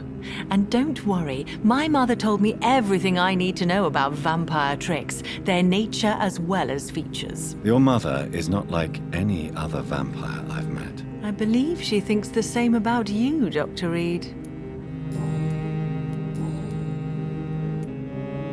Do you know why Lady Ashbury chose you to become her daughter? No, I don't. Each time I ask her that question, she smiles and says it's precisely because I dare to ask such questions. Do you ever regret that she chose you? Of course not. Though I often wonder if she adopted others before me. If so, where are they buried? How was it for them to pass through life with a never-aging mother?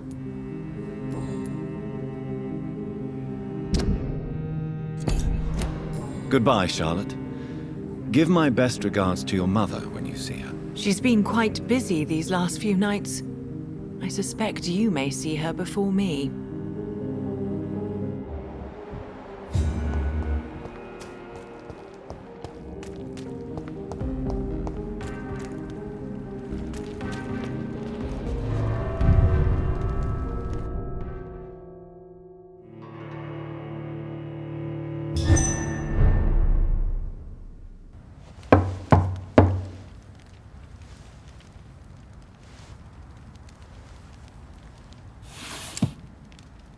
Do you know where you are standing right now?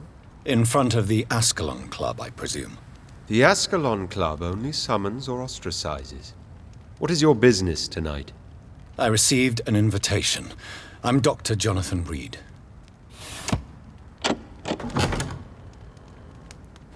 Welcome to the Ascalon Club, then, Dr. Reid.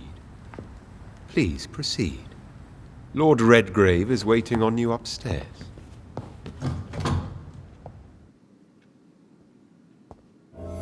Welcome to the Ascalon.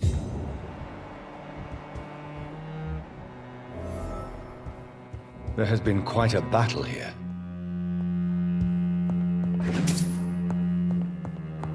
I'm sure the Ascalon Club has the money to replace the furniture.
Good evening.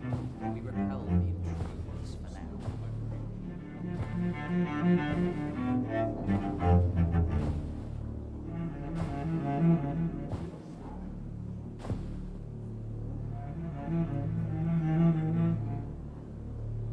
My good friends, if I may have your attention. Behold our visitor, the good Dr. Reid. Newborn of blood so pure and strong that even my friend Fergal Bansher was no match for him.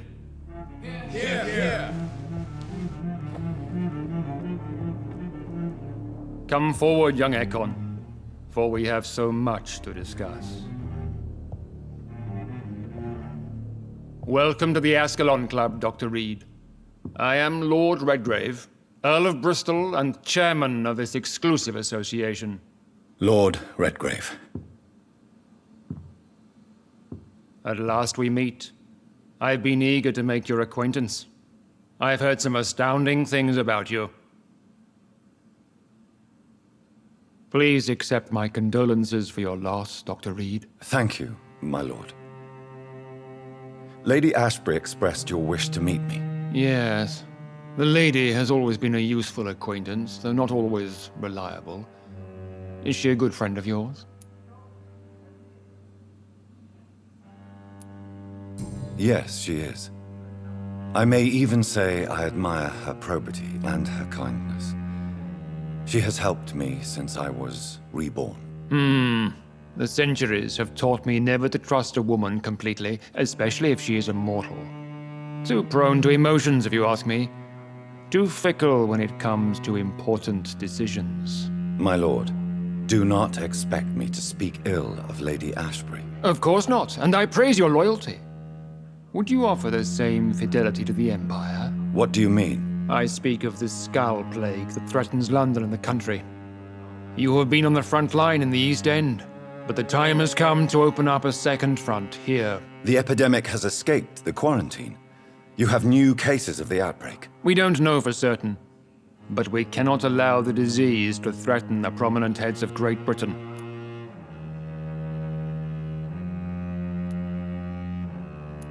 Why do you suddenly need me? The Ascalon Club only recruits the best, and you definitely fit the bill. Your scientific and medical reputation alone would qualify you as a candidate. You want me to find possible sources of the outbreak in the West End. Is that it? Straight to the point, like all eager newborns. We shall have time to talk about all this, Dr. Reid, but first, I should like to get to know you better. Talk? Is that the only reason you asked me here? Well, no. I also wanted to meet the intriguing Ekon, who made such a powerful progeny of his sister. You have not learned the name of your maker, am I correct? How dare you speak so flippantly of my family? Have no embarrassment, Dr. Reid. We all make mistakes. But whatever your lineage, you are definitely Ascalon material. What do you mean? I would like you to become a member of the Ascalon Club, and to serve me as such. Before I accept, I have so many questions. Please ask. What does it mean to be a member of the Ascalon Club? It means that you swear to protect the interests of the Crown, that you become a loyal servant of the British Empire. Do you have any official recognition from the government? A charter from His Majesty the King? No. Of course, the Ascalon Club publicly supports the Empire, but the true nature of its members remains a secret. Am I supposed to follow orders? As founder and chairman of the club, I alone am entitled to make demands of our members, and I do appreciate obedience. What is the Ascalon Club's express purpose? We follow the credo of William Marshall, the greatest knight who ever lived. As was he, we are sworn to protect the British Empire. What does Ascalon mean? Ascalon was the lance wielded by St. George, glorious patron saint of England when he slew the dragon. And like that lance, we pierce the hearts of all our nation's enemies. William Marshall founded the Ascalon Club. Not exactly. William Marshall granted me immortality, and I founded the club a few years later. The good knight has been gone for so long. I killed Fergal, who claimed to be one of yours, sent to cleanse the East End of all skulls. Will his death be an issue? Do not worry. My priorities have changed.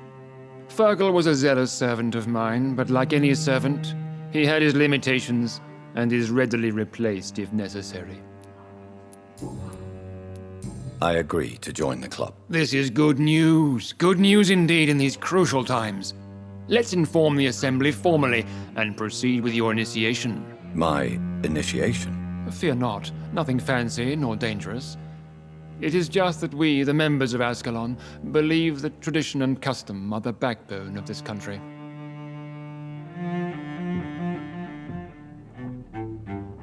My fellow members, dear friends, please gather and welcome this Ekon as one of our own. Is he worthy? Is his blood pure?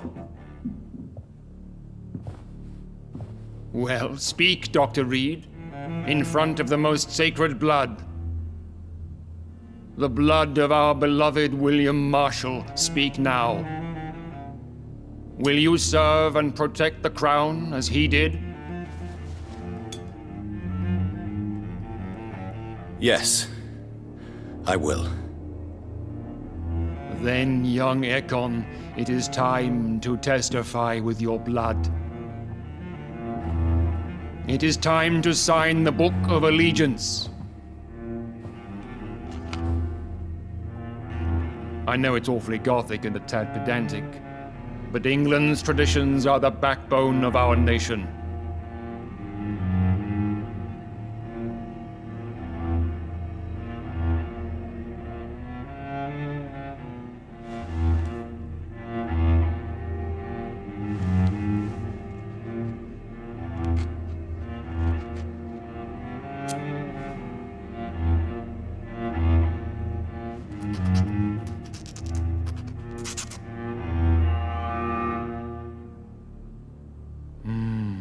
Delightful.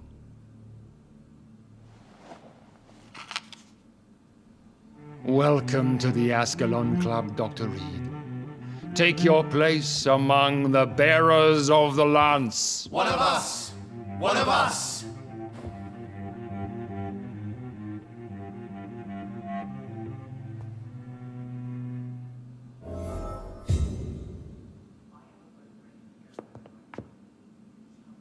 That went well, did it not? It is always useful to bolster the troops' morale, especially before a difficult battle. You have the makings of a general, my lord. I was, though very long ago. Well, not quite a general, but a proud defender of the crown. So why did you really want to meet me? Straight to the point again, young Ekon. All right, let's talk, you and I, Lance Bearer. I'm listening, my lord. According to my spies, you have worked with Dr. Edgar Swansea on the epidemic, and your findings were quite alarming. Do you know Edgar Swansea? Not personally, but I've been told he has some sort of immortal fetish and is a good friend of yours. Does it bother you that I consider him my good friend? As long as you reveal nothing of the club's inner workings, why should I forbid you engaging in conversation with the good Dr. Swansea? You were spying on me? Not personally. I rarely leave this building. But once he found you, Fergal kept me informed. Until you put an end to his mission. Who was Fergal? I don't see him sipping tea with the others in the club. Fergal Banshire was my squire of sorts. Even before becoming that magnificent beast, he was a brute. He served me well for decades. No, I mean, what was he? He was clearly no ordinary vampire. No, he was a Volcod. All muscles and instinct. Quite the rare breed. Ferociously territorial. Mortals often mistake them for werewolves. You do know I killed him? Yes. Will you bear ill will towards me for his death? Of course not. Your victory was quite impressive and courageous. You earned my respect. Yes, I'm convinced the recent invasion of frenzied Scowls in London is directly linked to the epidemic. This is not the Spanish flu, but something else. I would be glad to hear more of your discoveries, Dr. Reid, but for now, my main concern is the security of London's inhabitants, both mortal and immortal. What do you mean? Alarmed by the epidemic, the Guard of Prewen has started a war against us British vampires. To appease the situation, we must eradicate the Scowls.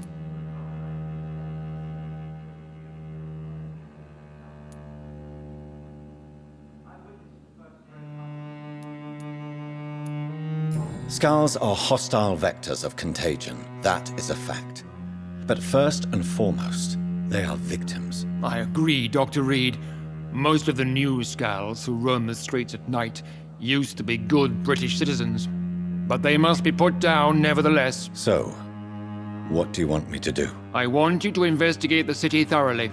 I have reason to fear there are cases of contagion in this part of town. Our absolute priority is to find and cleanse them. And how would you like me to proceed? By all means necessary, Dr. Reid.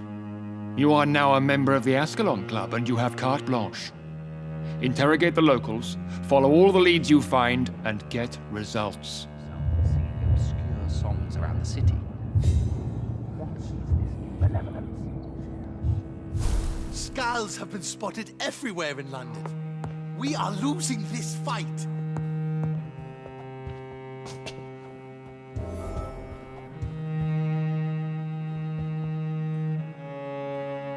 Good evening, Dr. Reid. How does it feel to be this evening's centerpiece? Figuratively. I feel perfectly fine. Do I have cause for concern? Do not be alarmed. The Ascalon Club has a tried and tested policy for choosing its initiates. May I ask who you are, sir? Why would you be interested? Well, as you seem to be the only man in the room with a beating heart, you draw quite a bit of attention yourself. Ah, vampire senses never cease to fascinate me. They dwarf those of mere mortals. I am Aloysius Dawson, by the way. Are you a member of the club? Yes, I am. And I have been for many years. And will be until the day I die. What can you tell me about it? It's not really my place to give you such information. I am merely a mortal member, and a dying one at that. Are you sick? Personally, I consider my advancing years are a sickness in itself. My body is slowly abandoning me, Dr. Reid. Are you not afraid? You are surrounded by vampires. Sir, it's for that very reason that I joined the club in the first place. Is not the nature of this club a secret shared by only a privileged few? My dear Dr. Reid, I have spent years and a fortune precisely to gather that kind of information.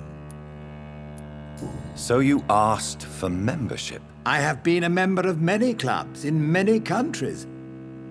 But I must admit, this one is my favorite. What can you tell me about Lord Redgrave? I would not dare speak of our chairman without his consent. Mr. Dawson? Of Dawson and Dawson? The wealthiest man in England. It is a pleasure to meet such a prominent figure of London. A withering London figurehead, to be precise. Are you sick, Mr. Dawson? I am a doctor, you know. My case is beyond the scope of traditional medicine. I have spent fortunes on the world's most competent doctors to arrive at that diagnostic conclusion. I'm sorry to hear that, sir. Should I suppose that you're here in search of some form of immortality? Absolutely not. I'm here to implement my plan to save the city I was born in, to cast out the ghastly evil that has us all on our knees. What do you know about the Guard of Priwen? I should not say this, but I admire their commitment. This is what the nation needs right now. But they are our enemies. They are not mine, Dr. Reid. Would you help them? No. There is a time for such methods. But brute force will not be enough to fight this plague. We have to think differently. What is the situation like in this part of town? I am sure Lord Redgrave will enlighten you more effectively than I. Money cannot solve every problem. This mysterious epidemic is going to require more than money can buy. You're right. Money is nothing unless one has the will to wield it. I have a plan, sir. A radical one that will save all that is essential in London. What is your plan, then? Quarantine and barricades are futile. What we need is a wall. A formidable, unscalable wall to isolate the deserving from the infected masses. But that would segregate the rich from the poor, would it not? It would be unjust. Our only course of action must be to save England. And to save England, we have to make sacrifices. Are you not mistaking sacrifice for summary execution? Why do you care? Are you not a vampire? Removed from all mortal concerns? Decisiveness is what the city needs, and it needs it now.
Welcome to the Ascot.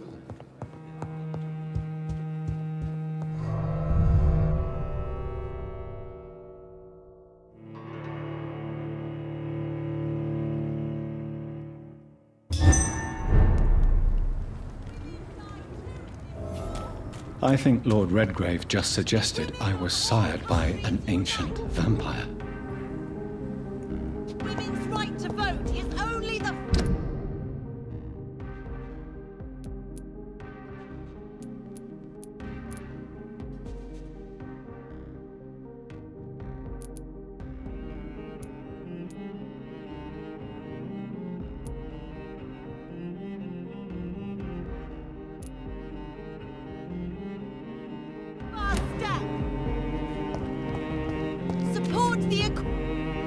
Good evening, Miss Ashbury. And good evening to you, Dr. Reid. I'm investigating the source of the epidemic in this district. Have you noticed anything unusual recently? A few days ago, I spotted a strange house while campaigning for women's suffrage. Awful smell. No answer when I knocked. Where is it? It's the Mullaneys, a nice family who live in a big house near the park in the eastern part of this neighborhood. Goodbye, Charlotte. She's been quite busy.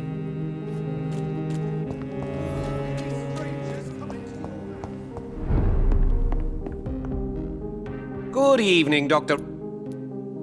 I'm investigating the source of the epidemic in this district.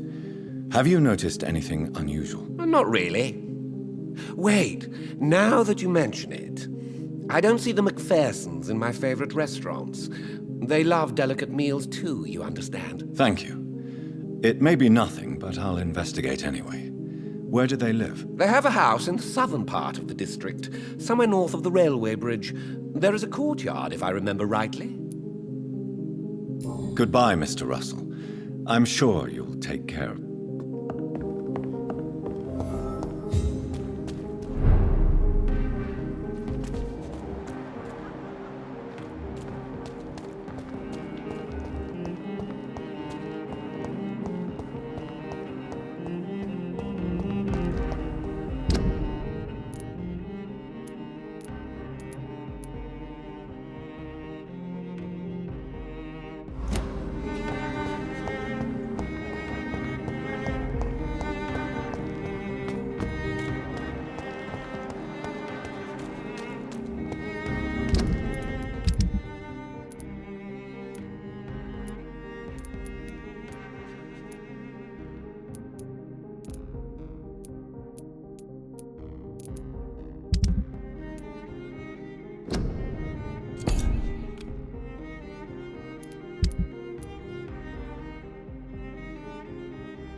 woman's right to vote is only the first...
Waiting for you to let your guard down. Good evening, old chap. I won't lie to you, Johnny. I'm investigating the source of the epidemic in this district. Can you help me? Infection is everywhere these days. But if you ever go to the park near that swanky house belonging to the Mullaneys... Yes? What about the Mullaneys? What about their house? Not enough noise for a big family with children. Not enough movement. Closed doors. What is going on in there? I wonder. Do you need medical assistance, Clarence? It's a little late for visiting hours, don't you think? What can I say? I haven't lost my old habits. I hope we're talking about the same habits, old friend. You need some rest, Clarence.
Elizabeth doesn't seem to be at home.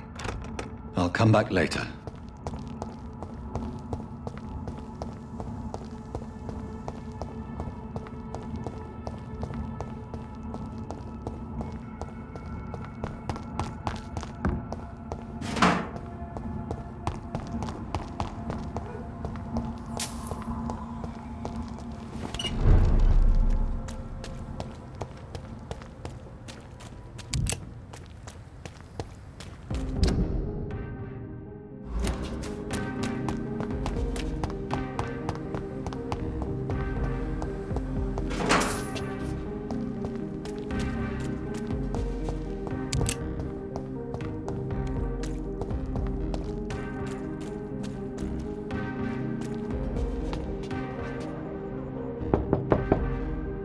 Hello? Is anyone there? Jonathan, is that you? I did not know you were back in London. Oh, my dear Johnny, I'm so sorry for your loss. Mary was such a sweetheart. Thank you, Venus. May I come in? I was going to bed, actually. I'm sure you can spare me a few minutes. For old time's sake. Of course you may enter, Jonathan. I'm so sorry for your loss, Jonathan.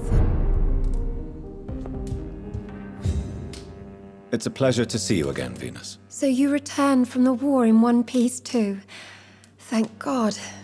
My Clarence is back home too. How is the old rascal? Probably outside, chasing ghosts and chimeras. Clarence has changed a lot since he returned from the war, you know. How have you been since the last time we met? How long has it been? 3 years now? I've done my duty, like all British women. You have no idea what it was like to wait for months without knowing if I'd still be a wife or a widow. I understand.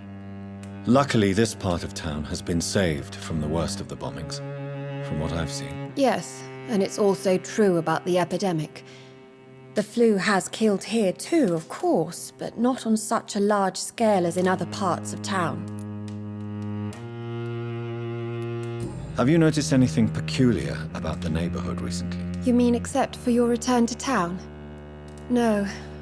Oh, and again, Jonathan, please accept my condolences for your sister. Thank you, Venus. It was so sudden. And I've been so busy, I haven't spoken to anyone about it. I wish I could have assisted at the funeral, but, you know, it's been so quick. And what with the epidemic in the streets? There's no need to apologize, my dear. It's normal, considering the circumstances. No, it's not.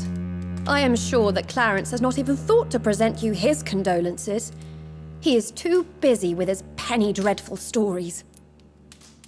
Why is my return so surprising? It's more an unexpected happy end than a surprise. You and Clarence, back from the war. You have no idea how hard it's been for me. Venus, why do you worry so much about your family's reputation? Everyone laughs at Clarence now. And they avoid me because they believe I share his insane opinions. I'm a leper in my own community.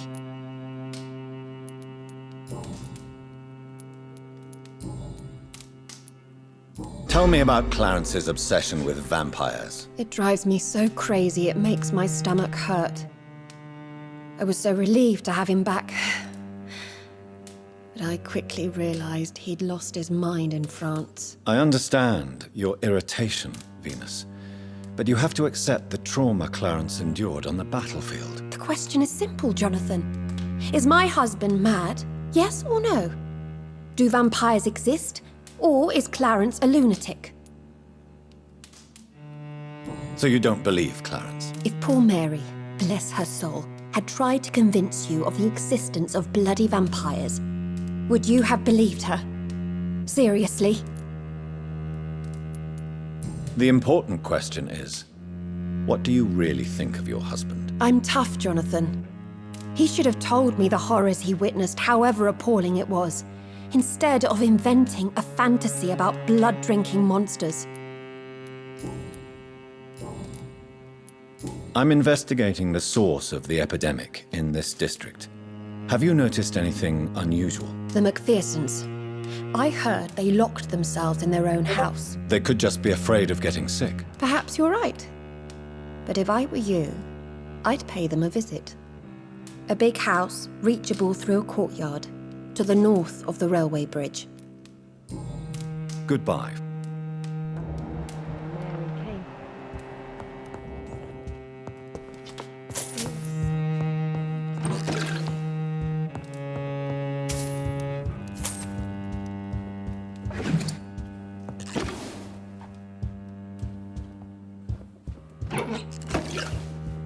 I'm so sorry for your loss, Jonathan.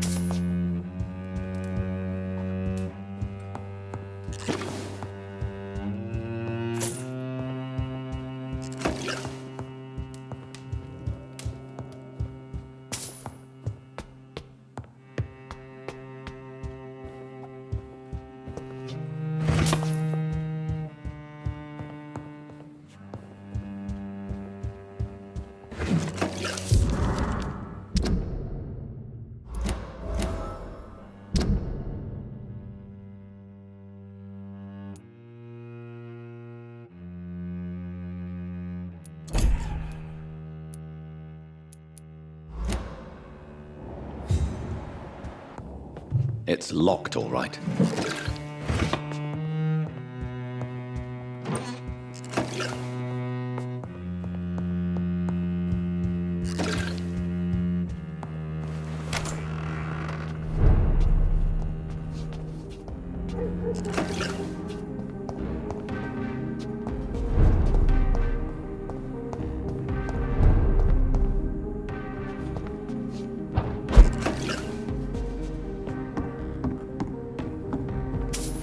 No invitation is needed to enter this building.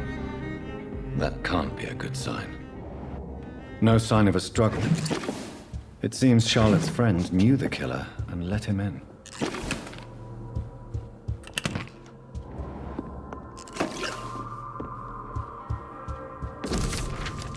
Emily wanted to become a vampire. Something must have gone wrong. Someone is responsible for this mess. But who?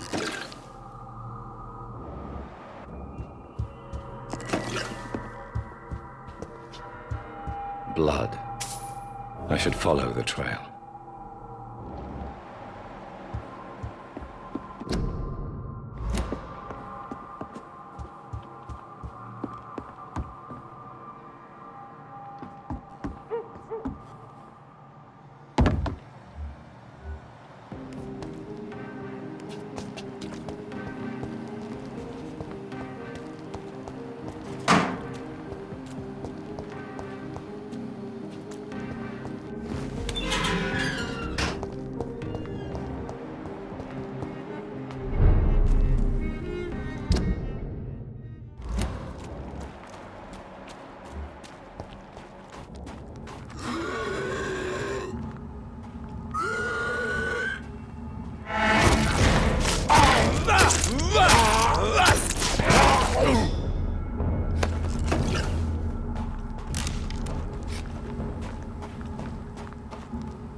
Who are you?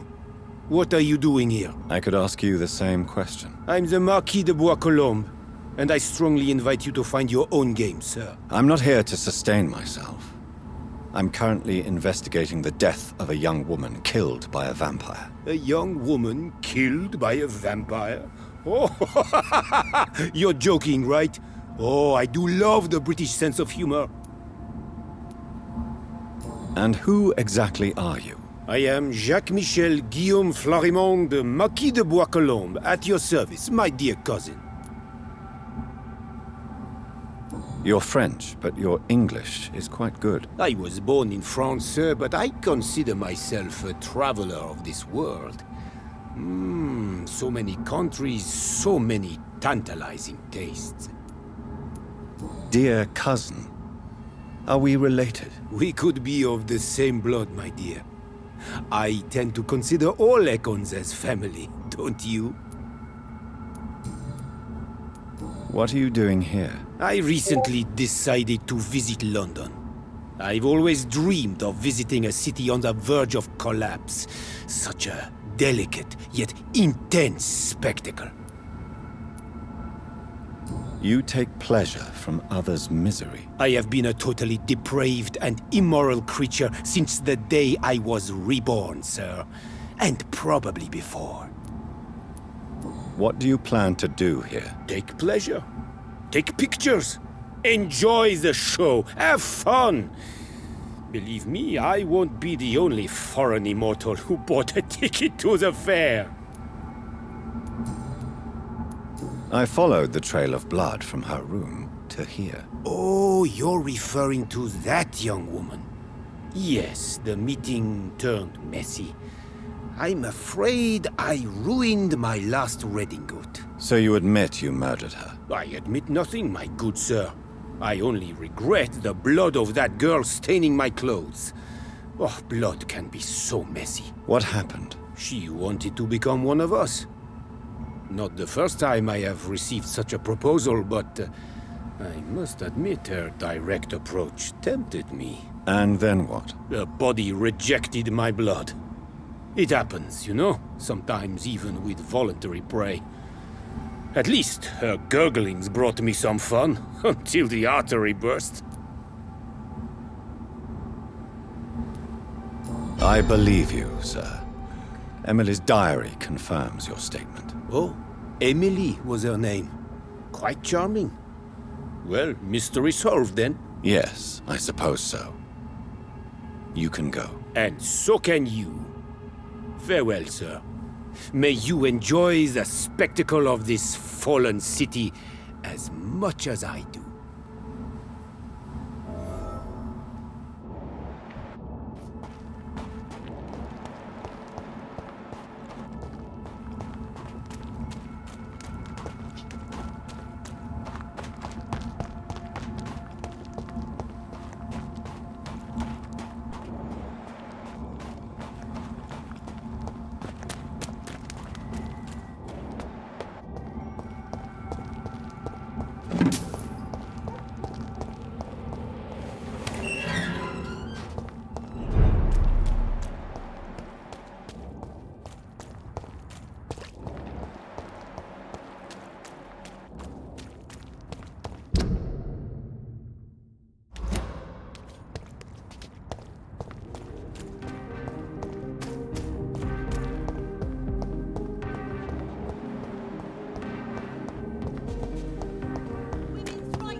Good evening, Miss Ashbury. And good evening to you, Dr. Reid. I have found out what happened to your friend, Emily. I can handle the truth. There's no need to hide the bloody details. Your friend was planning to become a vampire. She thought she'd met an honest one and made a deal with him. Unfortunately, Emily did not survive the process. My mother told me many times about the risks of being turned. I often suspected she exaggerated the danger to avoid me being tempted. No, the risk is real. Have you any idea what a body has to endure to become an organism entirely consumed by its need to process and recombine blood? I should never have talked to Emily about vampires. I never thought she'd actually try it without me. Thank you, sir. Here, take this for your discretion.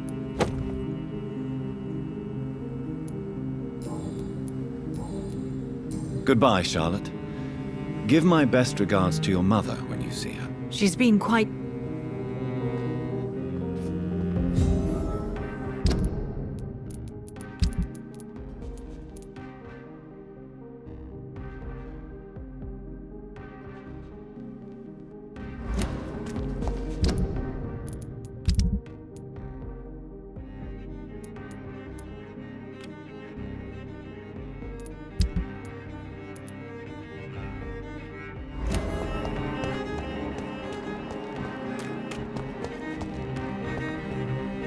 Good evening,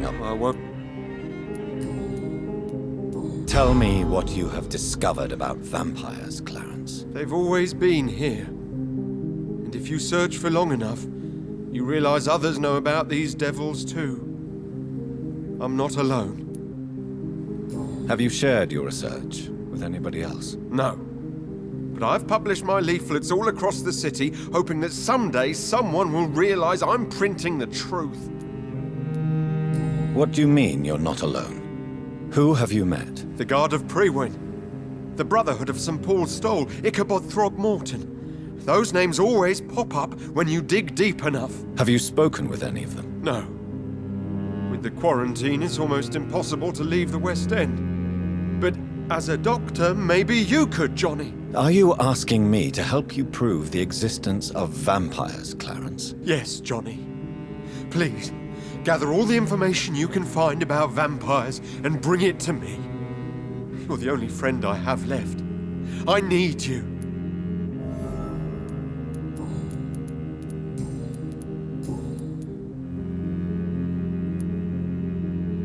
Do you realize you are ruining your family, Clarence?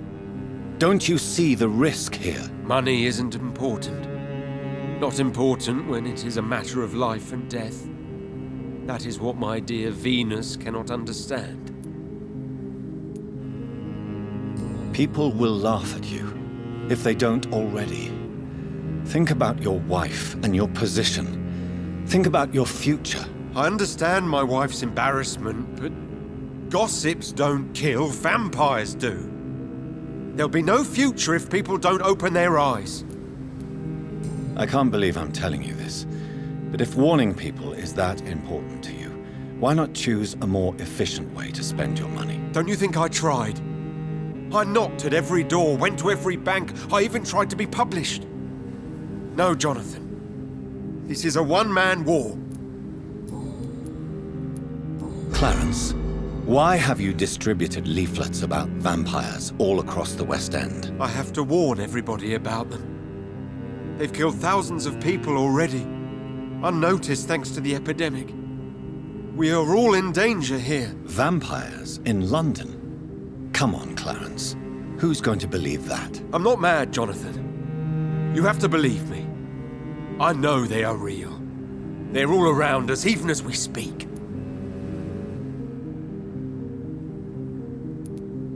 Clarence, I'm your friend, so I'm not going to judge you. But think about your wife, your family. You're in pain, and you need help. I can help you. I don't need a doctor, Jonathan. I need my best friend to trust me.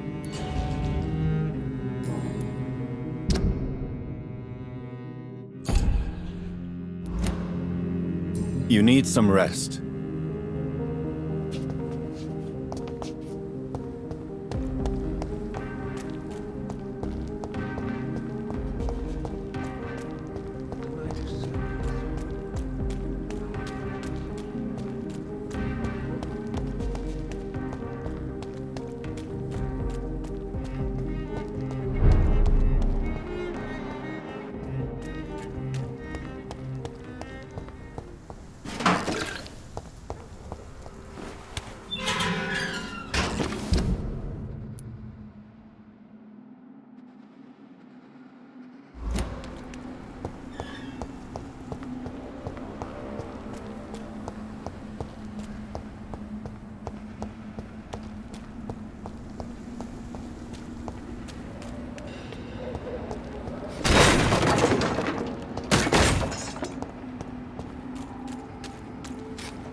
A restaurant where the guests are blindfolded before being seated.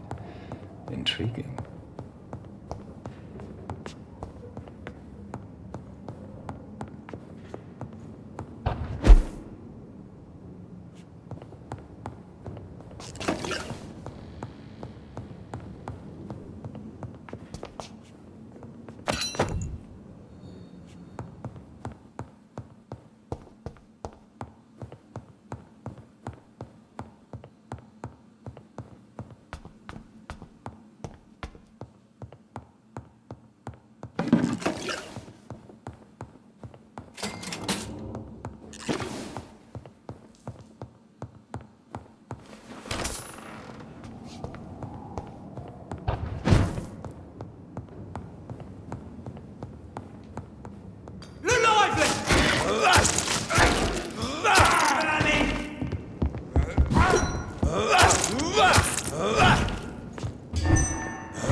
More Braille.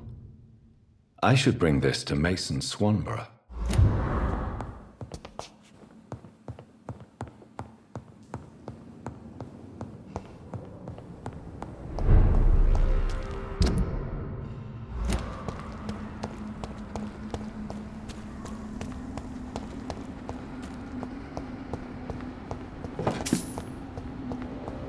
I cannot enter.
It's locked.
You're bleeding!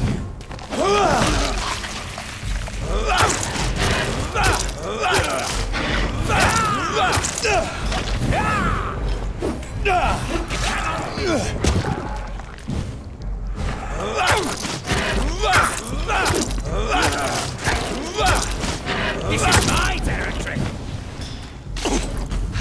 You're mine!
Why are vampire hunters sniffing around? I need to find out what they're after.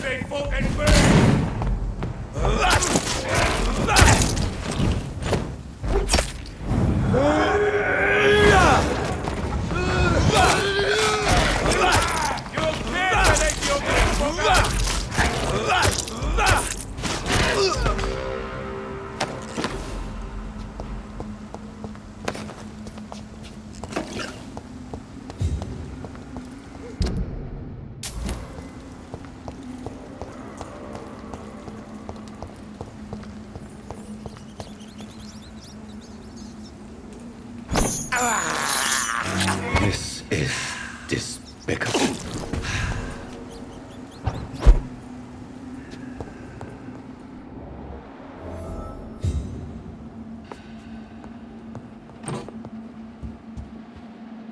This woman's body has multiple lacerations. They're deep, too. Whoever did this was driven by rage.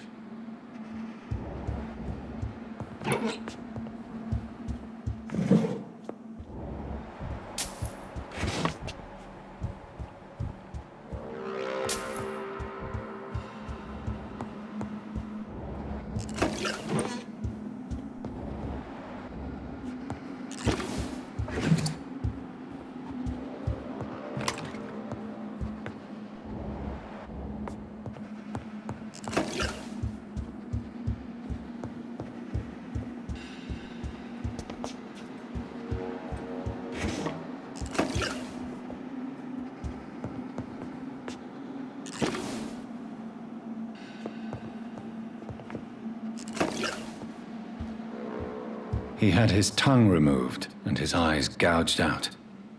He was a victim of brutal torture.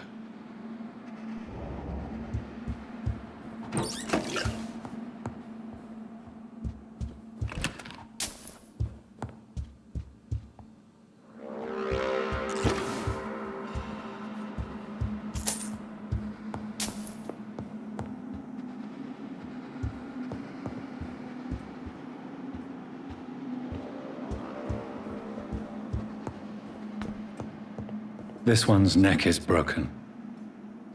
He was young. Probably the son.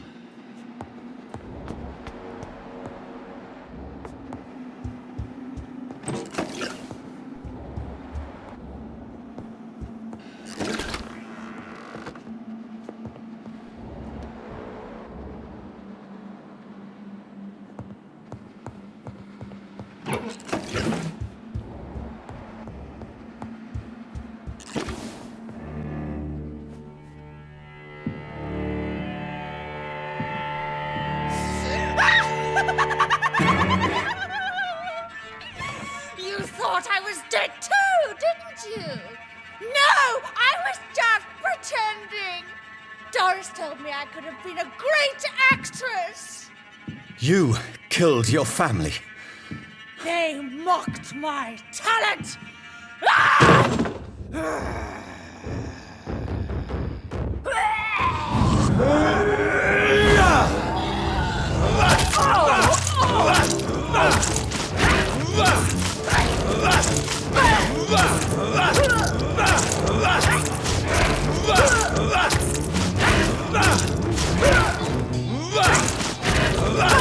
I've never seen such a radical mutation. Could it be a new stage in the disease's evolution?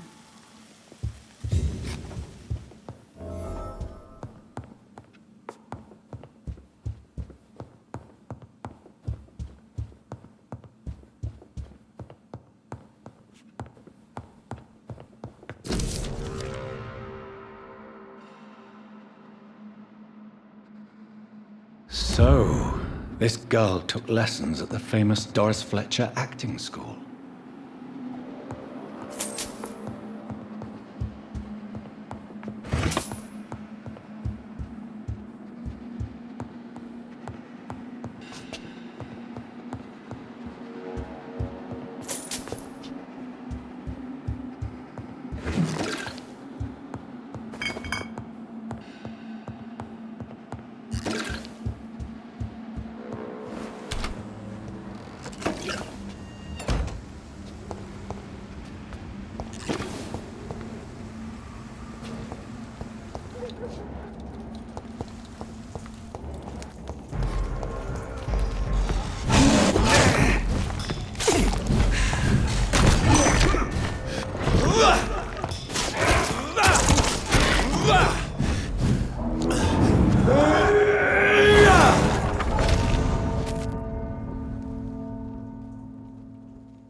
It's a leech! Demon, back!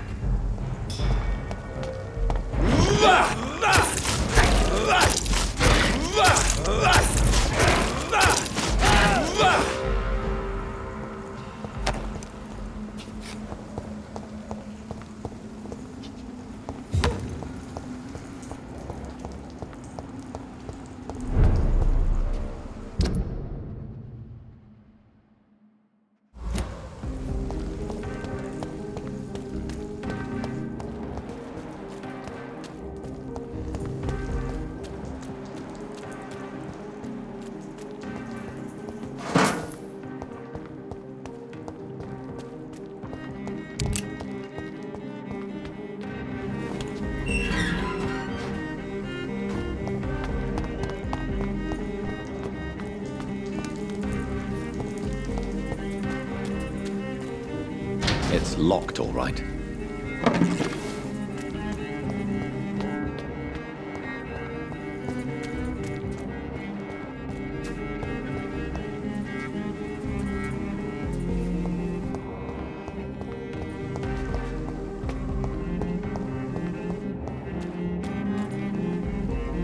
Good evening, miss. Can I help you? I'm a doctor. Dr. Jonathan Reid. I am Karina Billow. I don't need any doctor. The rats. Where are the rats? Miss, you don't seem well at all. Are you afraid of rats? Has one bitten you? No, it's me who bites them. Tasty, juicy, disgusting rats. I can't stop eating them. Help me, please. Help me to disobey the voice. What happened to you? The rats. The answer hides in their little crunchy bones. Their juicy, tiny brains. Miss Billow, please, try to concentrate.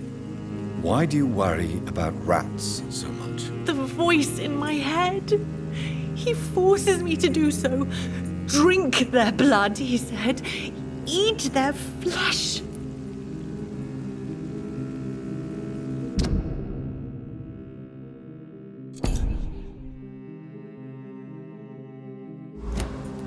Do you feel compelled to obey that voice, Miss Billow? Even if you're loath to submit to it? Yes. Please. Help. Tell me about the voice in your head. Who is it? Can you describe it? Is it someone you know, someone you met? Keep your mouth shut, he said. Don't ever speak about me, or I'll abandon you. Help me, please, Doctor.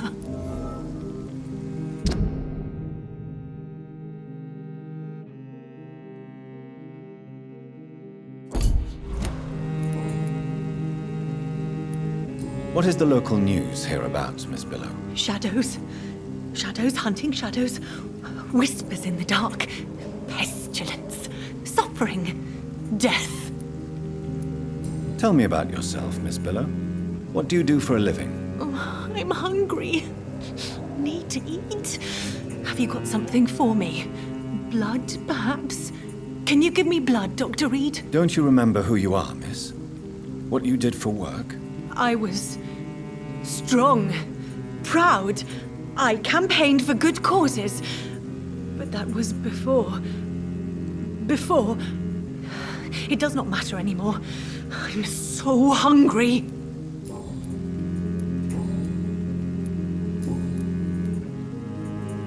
I'm investigating the source of the epidemic in this district. Have you noticed anything unusual recently? Infection. Infection. The rats carry it, I heard. Rats. Rats, rats. Many rats around that big house. Funny smell, too. Dead flesh. And where is this house? West of the park. Not very far. A big house with no sound, no light, no life left. I must go.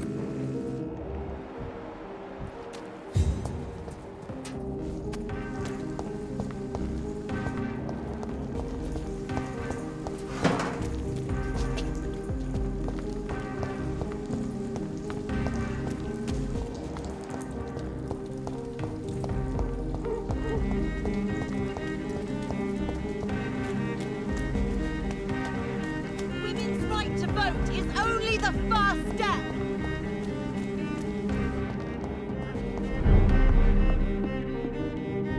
Good evening, Dr. Reid. I have found a restaurant that could satisfy you, Mr. Russell. The most intriguing and exotic restaurant in London. Really? You have piqued my interest. Where is it? It's a place where you eat in complete darkness and try to identify your meal without anything but your palate. My, oh my, how interesting. It could even be fun to eat a little poisson et frite that way. Oh, thank you, Dr. Reid. Please, have this for your research. Goodbye, Mr. Russell.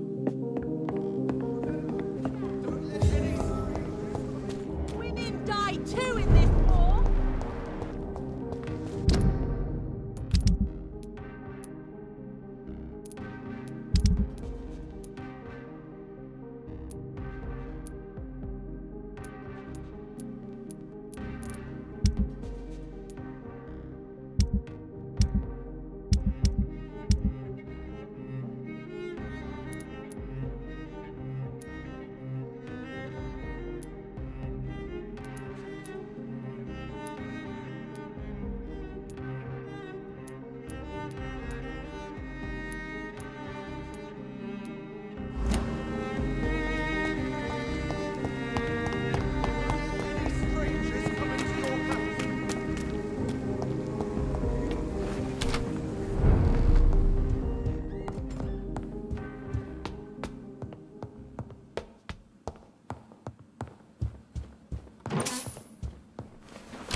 Sir, you're mine,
Safer places to be than here.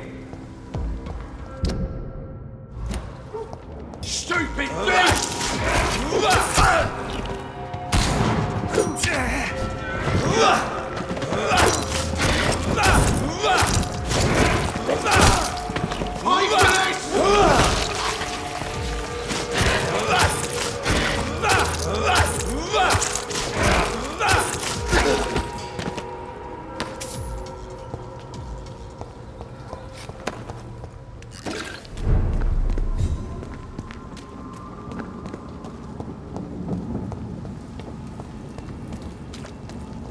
Over there! One of them!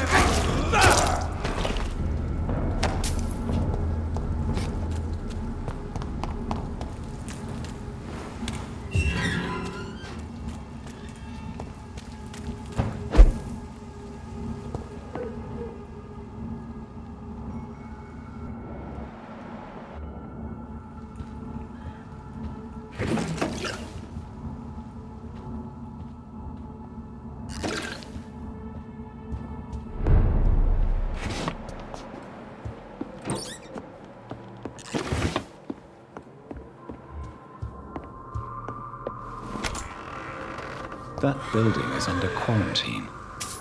Could this be what I'm looking for?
Wife.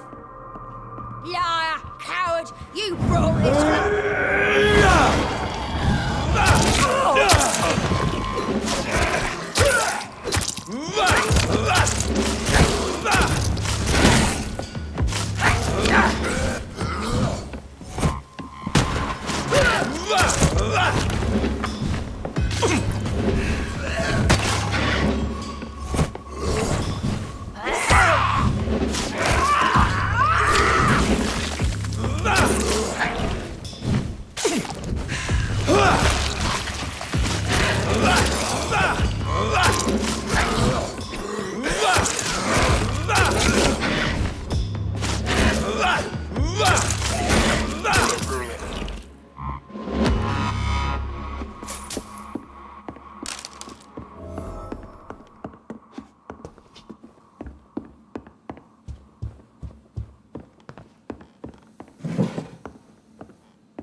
So the husband had an affair with Doris Fletcher.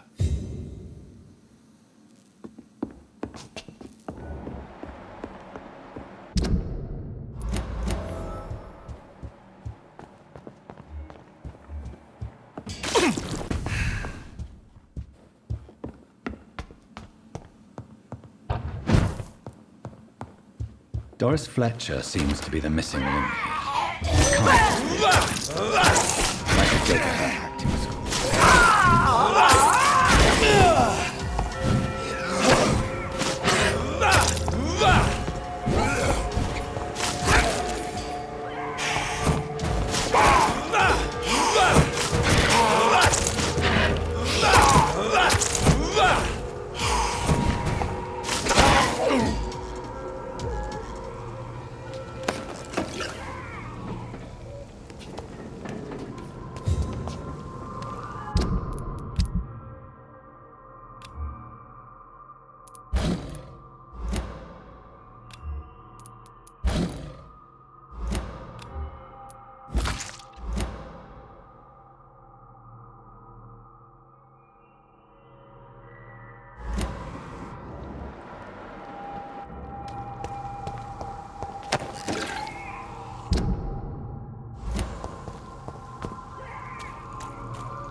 I have this thirst for blood.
been proven by many. Even the Goody. You look... I have no... Well, there you have it. Thank you. Goodbye.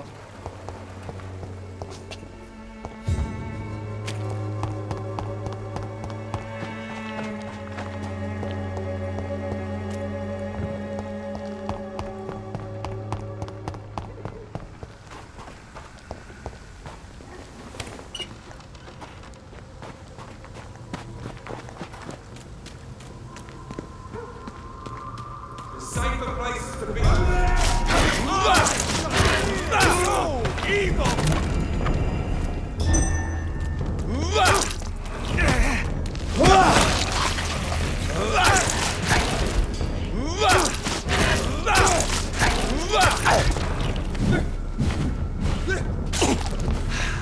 Away with you!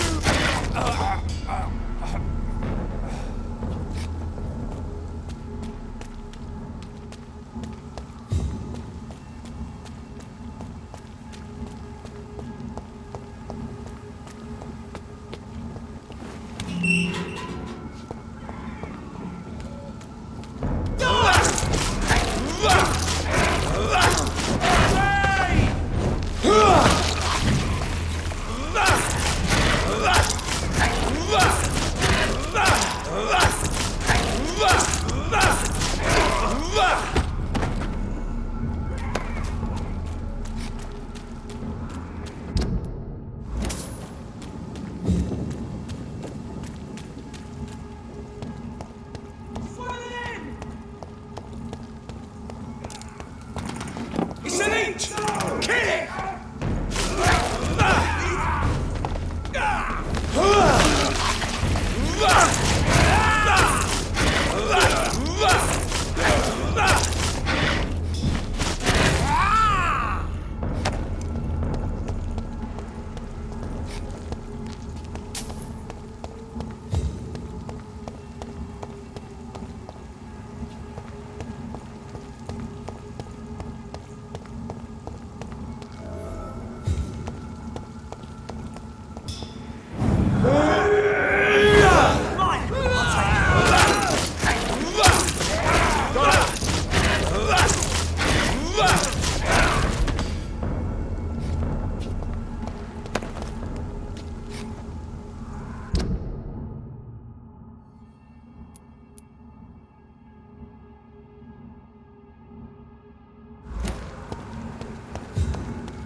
I cannot enter.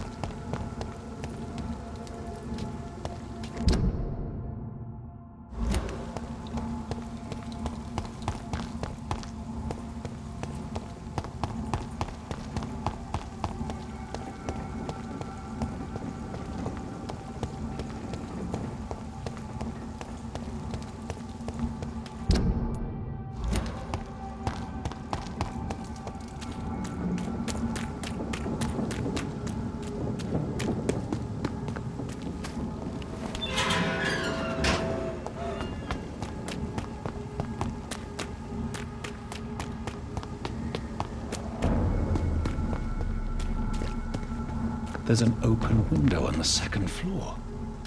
I should be able to get in through that.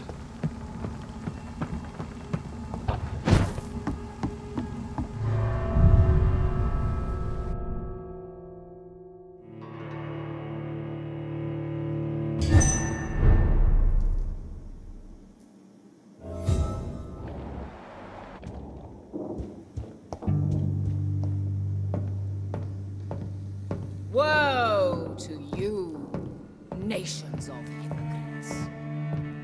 For in front of you stands the tall queen. Can that be Doris Fletcher's voice? Where does it come from?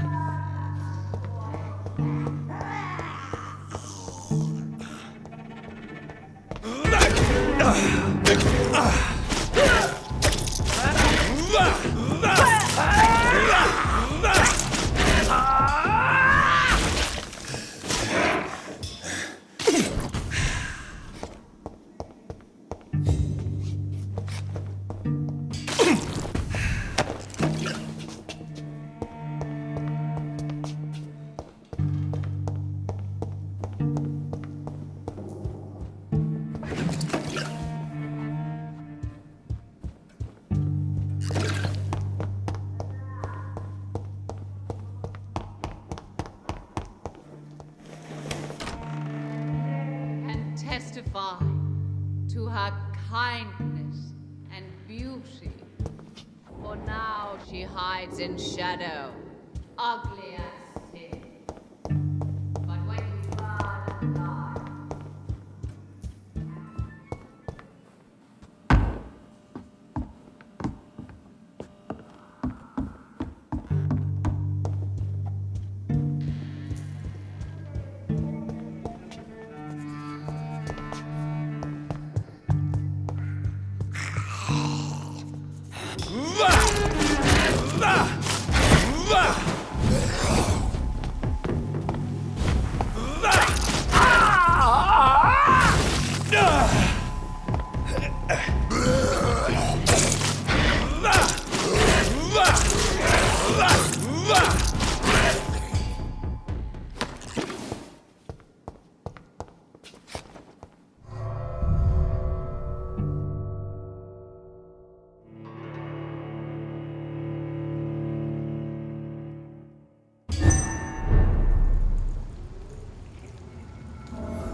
It's locked.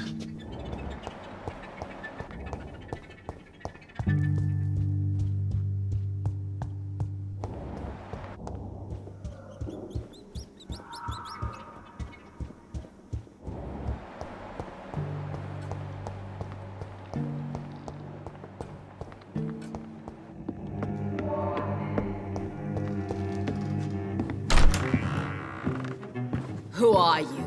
You who dared enter my realm. Are you here to worship or mock me? I'm here to put an end to the vampire epidemic, Miss Fletcher. Ah. But Doris Fletcher is no more. She was consumed by this putrid flesh that now enshrouds her. You feel anger for what happened to you. But I can help you. I'm a doctor, Miss Fletcher. Doris Fletcher is no more. All that remains are the dreams of the queen she was, and the queen she'll be. Until then, all shall die, for that was her final wish. You killed my children, my beloved. Die for the love of me. Ha! On guard.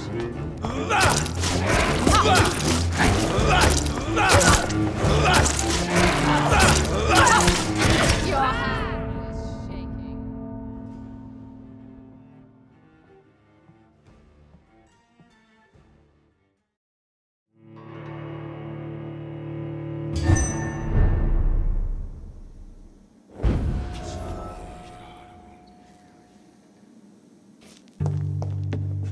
My blade shall pierce your villainous heart, Prince.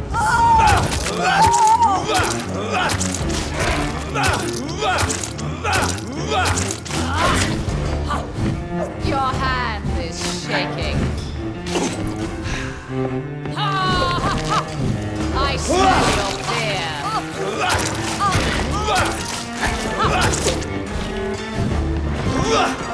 Behold, Kinslayer, the disgrace of she once renowned. Will she be the queen again once they all share her fate? Ah! Your blood will be mine!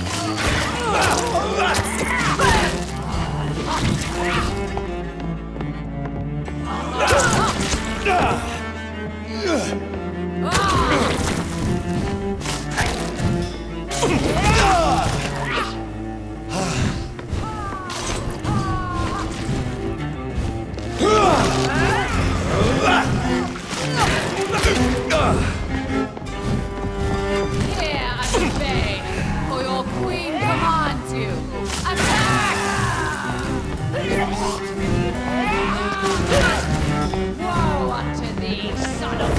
on.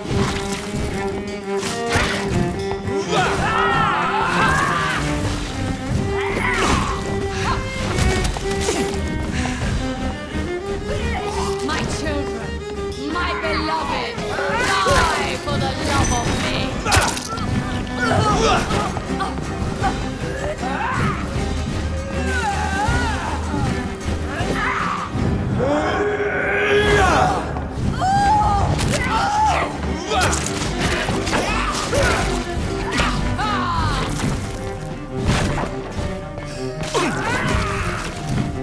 You killed my father. Prepare to die.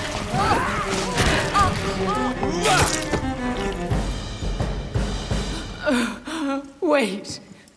I beg you, wait. What? I don't want to die. And I did not come to kill you, Miss Fletcher.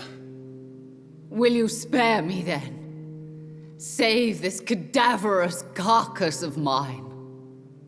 Does your heart beat a little faster now? You fancy me then, Doctor? No, Miss Fletcher. My dead heart will beat for only one. Ah! Is she pretty? Is she sweet and tender? To me, yes. Ah! I hate her already. I know. And this is partly why you must be destroyed. But you just said... That I did not come here to kill you, yes. But I realize now the threat you embody must be stopped.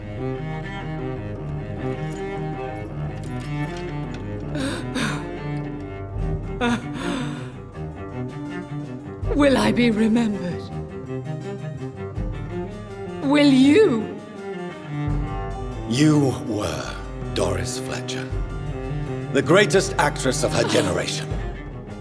No one can take that from you. Thank you. And farewell. Ah! Ah! Ah!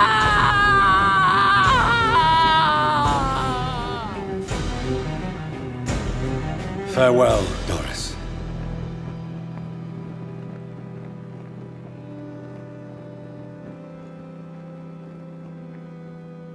Bravo!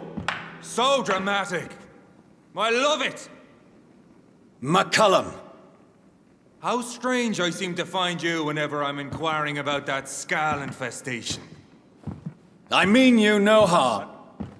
I'm not here for you. But once I've put all the pieces of the puzzle together, I'm sure we'll have a little chat, you and me. Stay away from me, McCullum. You and all your war dogs. That I can't guarantee, Dr. Reid. But I'll let you go. For now. I should probably leave the theater right now.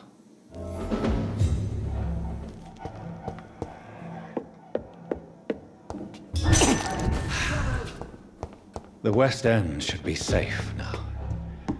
But London is not. It would be wise to benefit from the Ascalon's protection while I continue my research during the Great Hunt. It's locked, all right.